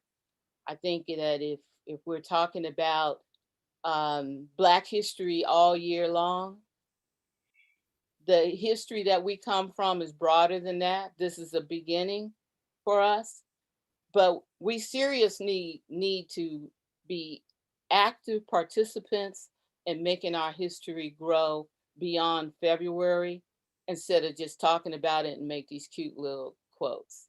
So again, the inventions is one category of gifts that God gives every one of us. And so this is a starting point, and I really appreciate it. Well, we really appreciate you being a part of the program, Ms. Lockhart. And I just want to go back to John Hope Franklin. Throughout my career, one of the high points was when I had the opportunity to interview him at his home in Durham, North Carolina. It was at the time that he was actually serving as the chair of the Dialogue on Race throughout America, which was under the leadership of President Bill Clinton at the time. And one of the quotes I want to read real quickly from him, getting to the point of what you were just talking about and what Michael and Maddie have also stated, and what we've heard, the theme throughout this program today is, he stated, one of the problems of the United States is the refusal on the part of our young people to remember, or want to remember, or to recognize the experiences of the past as being relevant, germane, important to the present and to the future. They simply don't want anything that's painful. They want to live in a painless society where everything is pleasant and everything is joyful. To his point, however, and I pose this to the panelists, he was addressing this to young people. But throughout this pandemic, we've seen the political divide and the racial divide in our country, that people are now arguing over history being taught in our schools. Sometimes they equate it to critical race theory, which is not taught in our schools, but in some of our colleges. But history is being dismantled, and it is a problem. So as we continue to try to build people up, our young people, as John Hope Franklin pointed out, to remind them of a painful past in order to perhaps make a more pleasant, promising tomorrow.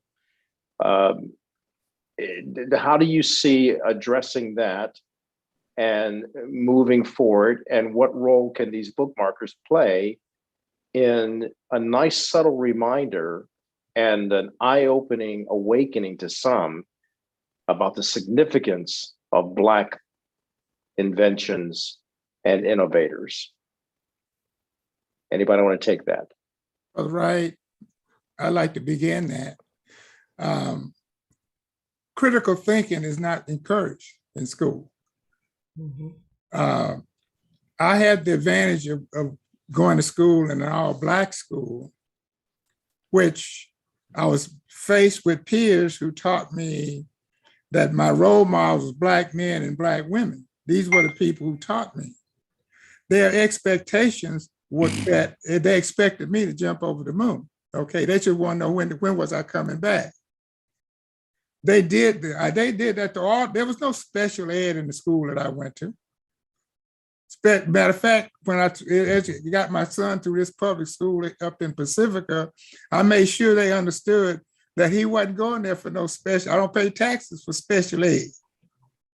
And he had to stay in the class with everybody else. I said, until he failed, you can't tell me what he should take and should not take. I said, because you're not going to take care of him, while he's grown. He can't find a job because he can't read. Are you kidding me? No. I demanded of the administration, and I used the mantra as my counterparts use in the system, I'm a taxpayer. On April the 15th, I get reminded, like all of y'all, and even before that, the property tax shows up. I said, so my expectation, he's going to get everything that you have to offer here. And I was his advocate. I proclaimed to be his advocate. And I think the first time they saw a kid, the Black kid, his father showing up, because they said, he'll come out his father again. Yeah, to the point where the child have an high expectation comes from the teacher. There's a theory on that, on expectancy theory. Absolutely. The idea of the self-fulfilling prophecy, where you set the standard low, of expectation, and yet I have not seen the data that show me where a person of a certain race can't be biased. Somebody said, well, you got good teachers everywhere. Sure. Absolutely. But when it comes to this question of imagery and self-esteem, and that, I want to say something about the segregation schools. I'm not advocating segregation now. What I'm advocating is there was something going on in that school that I observed that wasn't going on at my son's school. In other words, a sense of pride in the school, for example. The sense that he felt a part of a community. A sense that there were folk who cared about his education. Valued. He was valued. Now, if you say racism, if you talk about this concept of racism and white supremacy, which we can't escape that, it's part of the ethos of America. It's part of the culture. It's not, we can't tip-tap, we can't dance around it. This idea, can you teach that a little bit, not threatening? How are you going to teach slavery and not be threatening?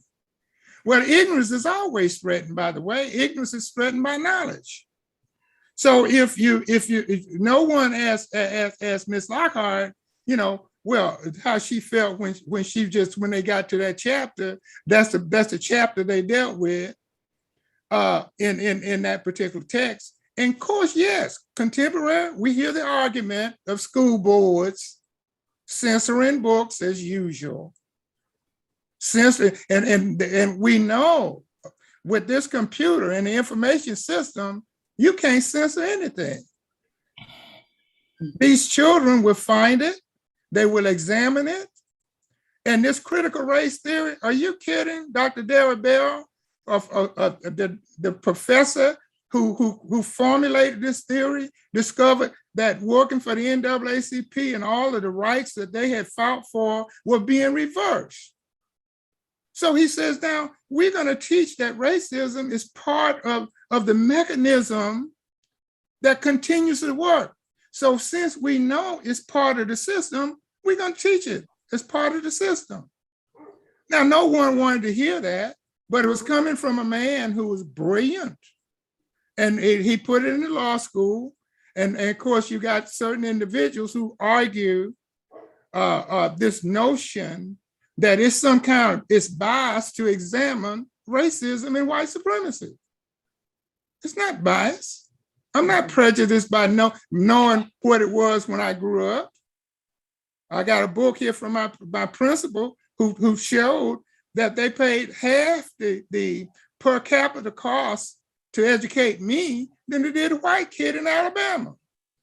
It was $600 then, by the way. We got the $300 in the used textbook. And I had teachers who told me what? The very important lesson. She said, Joe, see, don't we worry about the old textbook and the raggedy pages. She said, I'm here to teach you to read. she said, I'm here to teach you to read. Dr. Chandler? I'd like to add too, part of the issue with the critical race theory is that people come from a standpoint of hate. Mm-hmm. That's what it is perceived as, yes, coming from a standpoint of hate. But it's not. It's coming from truth. It's coming from reality. How can we heal as a country? And it's the country that needs to be healed, Black folks and white folks, because we've all been put on a trajectory that highlights and says that this group is important, the other group, not so much. And so we need to be healed of that lie.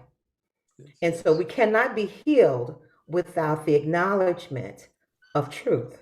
And so when we talk about helping our students, ourselves, our people, and all people, we have to start with truth and reality. And we have, oh my God, how much documentation about racism. I don't care what genre, I don't care what area it is in this country. It is a reality.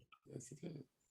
And so let's just look at it for what it is. It does not have to be taught, and it is not taught with hatred. As having grown up like Dr. Joe in segregated schools, we were not taught to hate at all. That's right. We were never, even in segregation, we were never taught to hate or despise white folks. We were taught to love ourselves. And that's where and when we can love ourselves, then we have a different point of view of all people.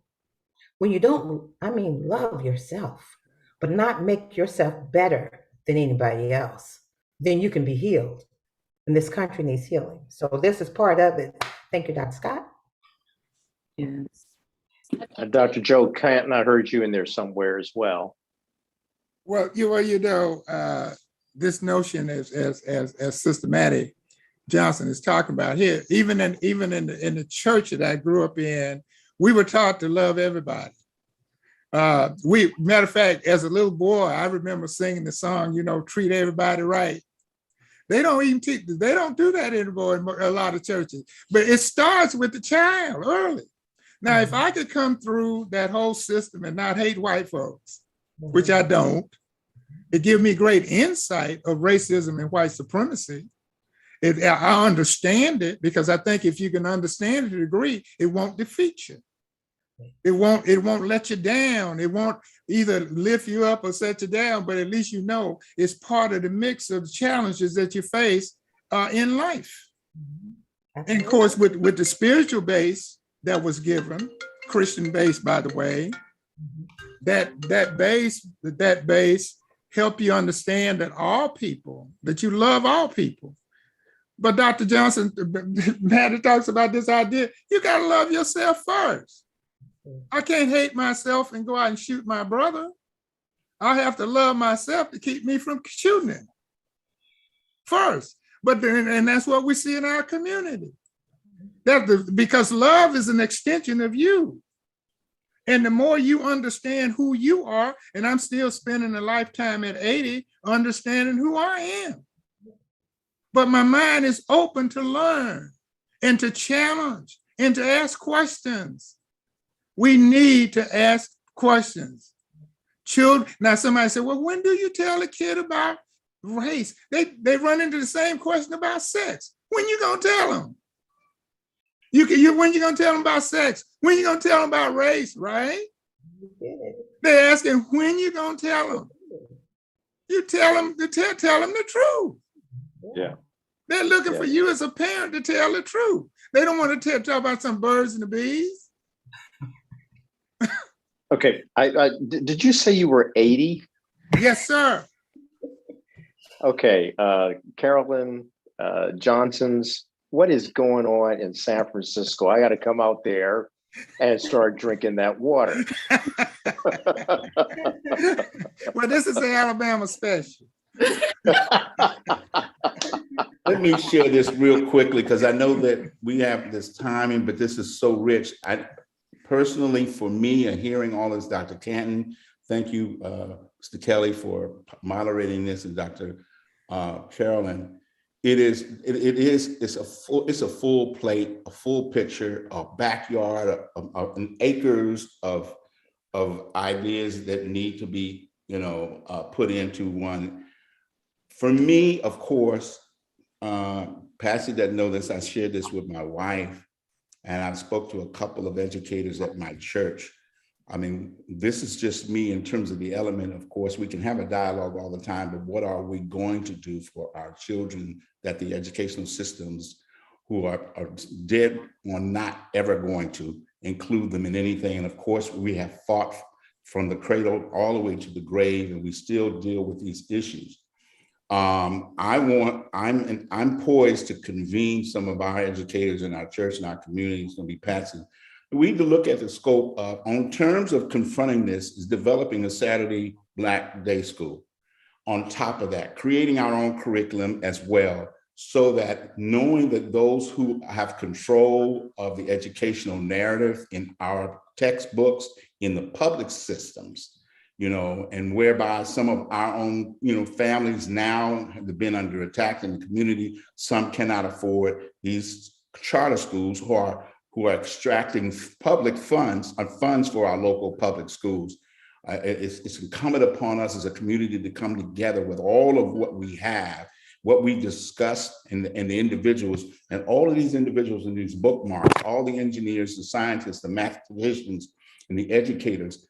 That is one reason, one way that we can stave off some of the complicity of the systems, even the government, and legislations to approve of marginalizing us. They're even redlining our schools. They're redlining our intelligence. They're redlining our kids. And we're dealing with individuals who have this cognitive dissonance, and with it's okay for what I do, but when it comes to confronting you of what we need to be doing or what you need to be doing, we still get that clap back. So again, I'm really poised to want to convene those as a part of something that's going to help us, begin to move the needle in terms of investing in our own community. We have a plethora of educators, engineers, and all across just a plethora and a combination of those who fits every aspect of learning that is going to improve cognitives, is going to improve our social and cultural identity, valuing who we are, to come together and start to teaching that. That's just one element while we fight it, because we don't control those narratives. We have to control our own narrative in terms of letting our kids know who your predecessors and ancestors are, and the major contributions, not only in just the United States, but of course, worldwide. And these are just some of those, and where we can enjoy every time we walk out the door, every we go to sleep, or wherever we go and where we return. That's who you are. That's who you're connected to. But if they don't hear it, they don't see it, it's not reminded to them. And the fact that we have these bookmarks in the libraries that Dr. Scott is putting out, and this is just the beginning. So again, my point is that we get an opportunity to convene some educators in mind and to use our ingenuity to develop a day school, a Saturday day school for African Americans, if you will. And I'm not apologetic because, oh, it's just for Black kids. So it's not meant to be, you know, exclusive, but yeah, it is. But it's necessary because this is a great dialogue and this is a great opportunity that if beyond this, that something has to take place whereby our kids and our communities and our families who are under attack from the inner city out with the tax dollars, as Dr. Kenton was talking about, being utilized to undermine our education, to undermine our continuing opportunity to expose the extreme greatness and the expertness, the innovativeness, the inventiveness of our people who dare to be buried under a nation of systems that care not, but we have to in this regard. So this must be consistently, I don't care if it came out of as a multi-marketing aspect and had funding to send this to every mailbox of every African-American family and every white family for that, you know, for this information. But I just needed to share that because not only am I a caretaker of my history, I'm a stakeholder in maintaining it where I am. At 72, I'm glad I still got this energy. I still got this drive. But what about my young little brothers and sisters? What about the homes by which they have more musical lyrics that undermine their intelligence rather than to feed it?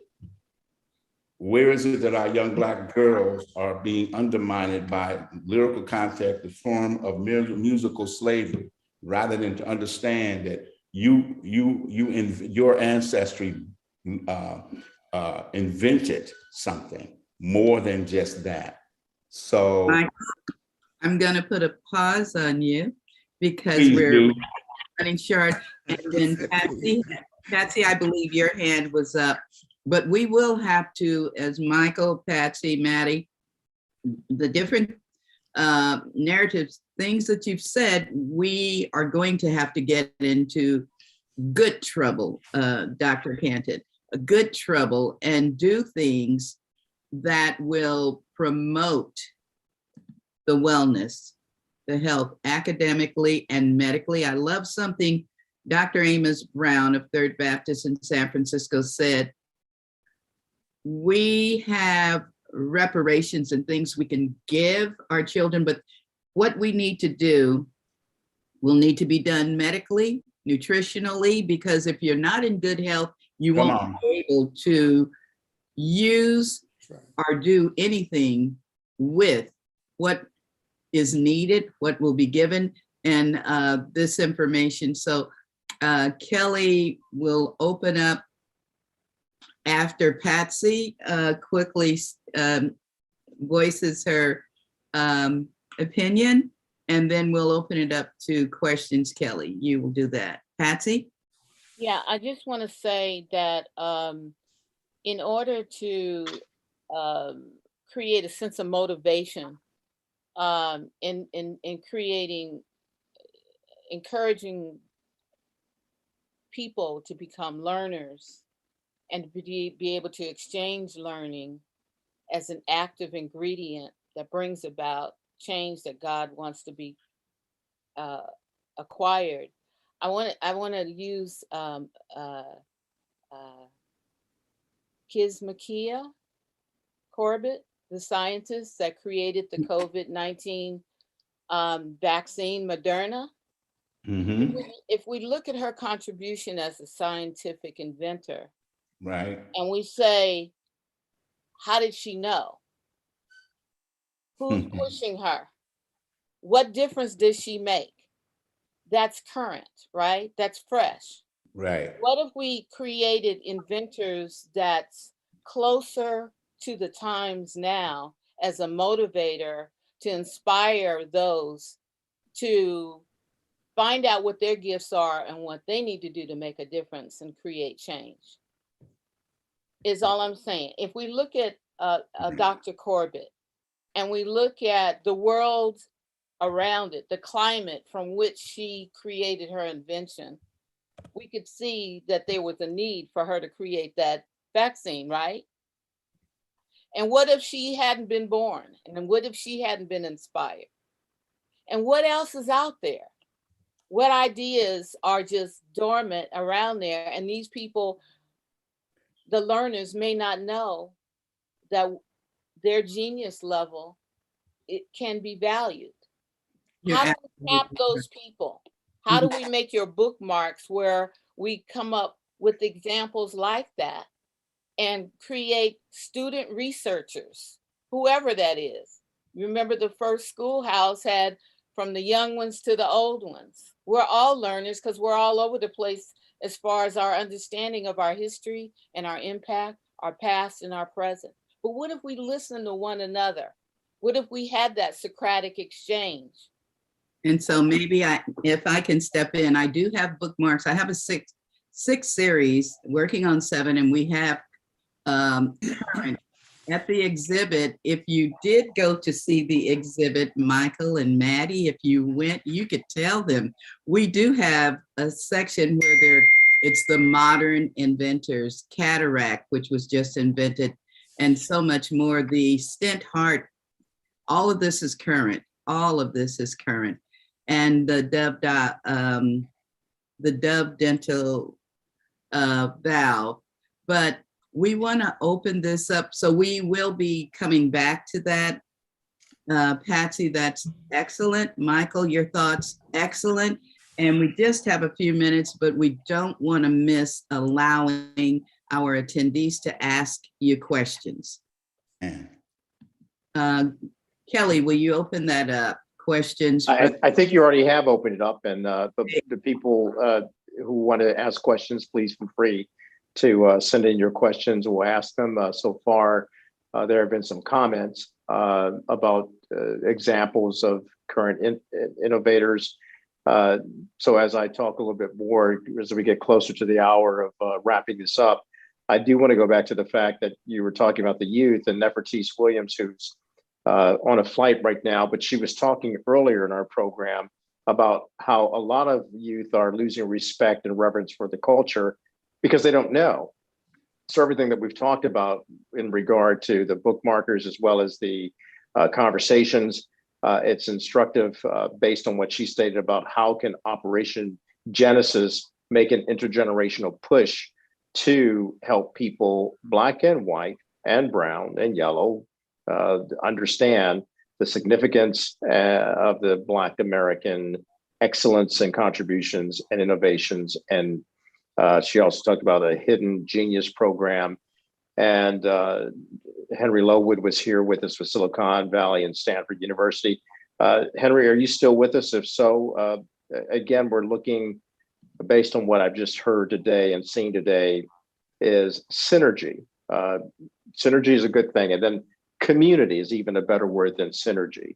It's going to take an entire community to continue to expand and spread the knowledge of the inventions of Black educators, Black innovators, and help America understand just how valuable we are.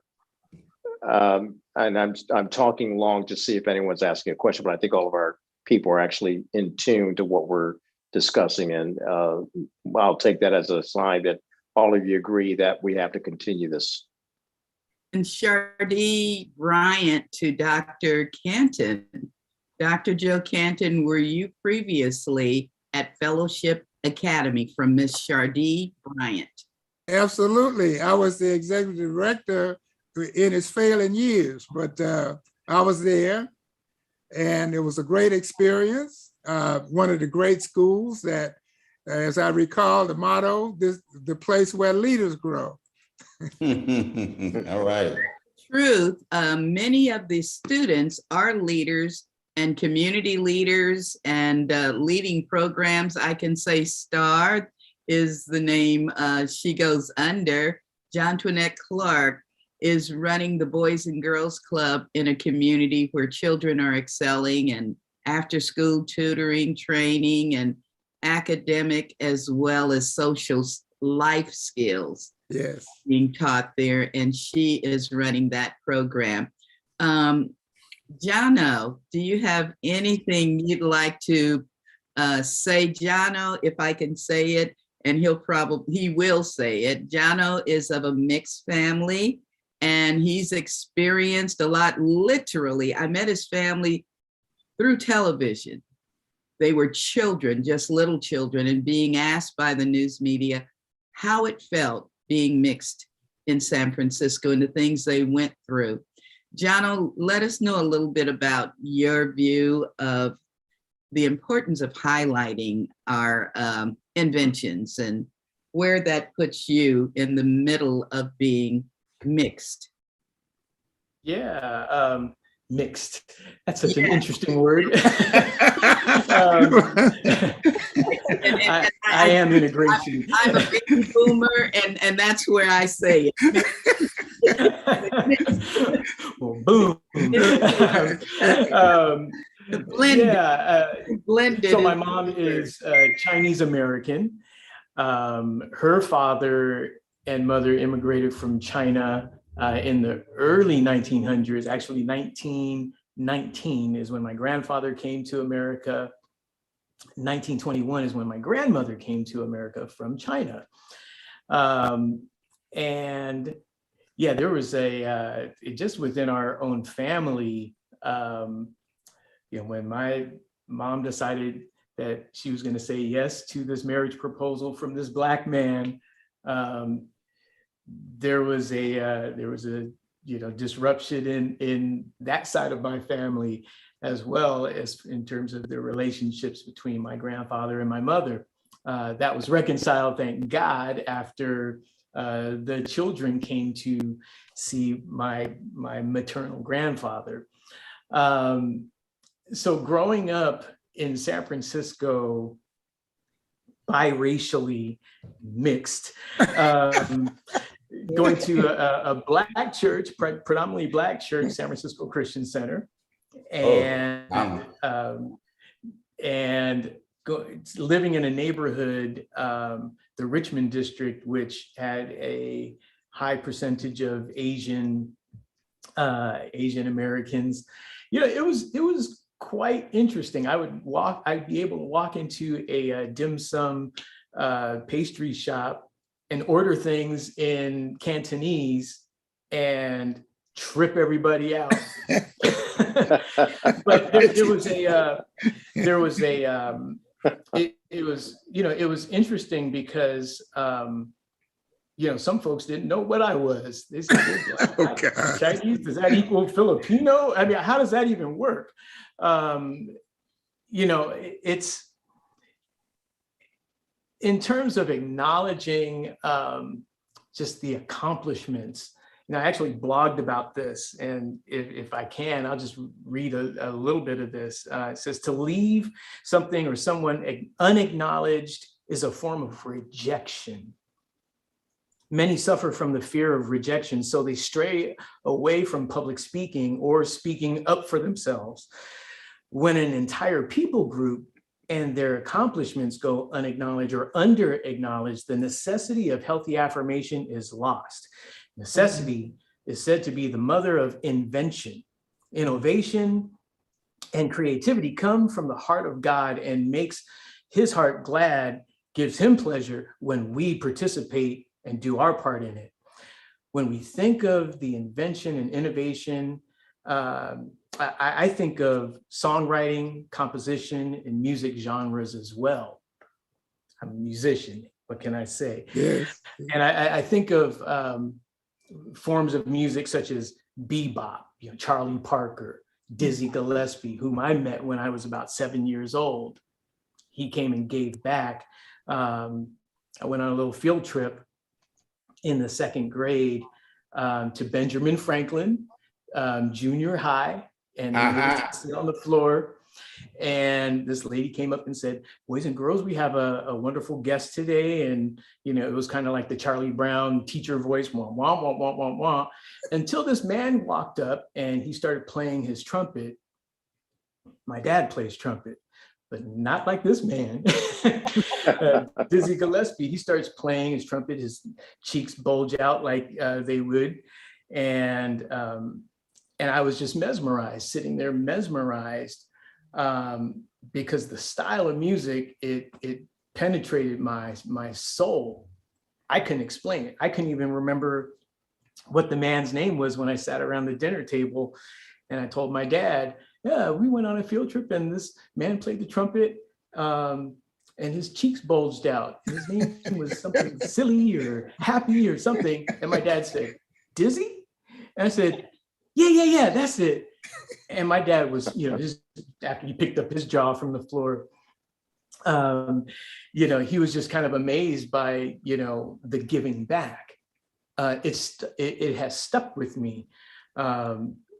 But just as invention begins with nothing to form something, to fulfill a need, likewise, songwriting and composition pulls something from nothing that strums our heartstrings, strikes chords of emotional reflection and healing, and brings crescendo to our culture and ethnic identity. Somebody said something about not hating. So I wrote a couple of little nuggets here. Don't hate, instead educate. Acknowledgement brings education, and education breeds the furtherance of innovation. It exposes the strength of the shoulders upon whose shoulders we stand upon, and stand with integrity and confidence. Don't hate, appreciate. Acknowledgement is more than throwing us a bone.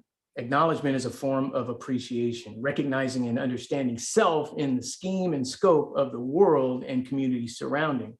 Appreciation lends itself to promotion and promises fulfilled. There's more. You can check out my blog on my website. So I just want to all right. That was so good. That was so good. And we've hit our 5 p.m. mark, and we can't hold our people beyond that. But I cannot thank you enough. And we're going to roll our credits and say thanks to each other, and thank you to our participants all, the audience. Mr. Lowood, I can't thank you enough. I will be getting in touch with you and making sure you're in Nefertiti. She had to catch a plane. We'll connect again to the San Francisco Public Library. For the first time in history, we've been placed, our bookmarks are in every library in San Francisco. Yeah. We're hoping the next step will be the school system. And when we get to Stanford and bring those bookmarks, there, you historically will be our first school system to hold and have the history of the America's history. You'll have the stories. And real quickly, we will be doing a documentary. I want to talk to you about that, and hopefully you'll be a part of that.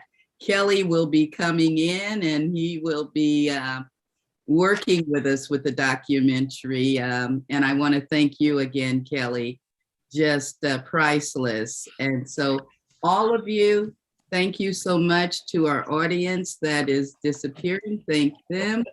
And yeah, let's close this in a way. We're going to hear some music from Jonno, what's going on, as we roll credits. And Carolyn, thank you again for inviting me.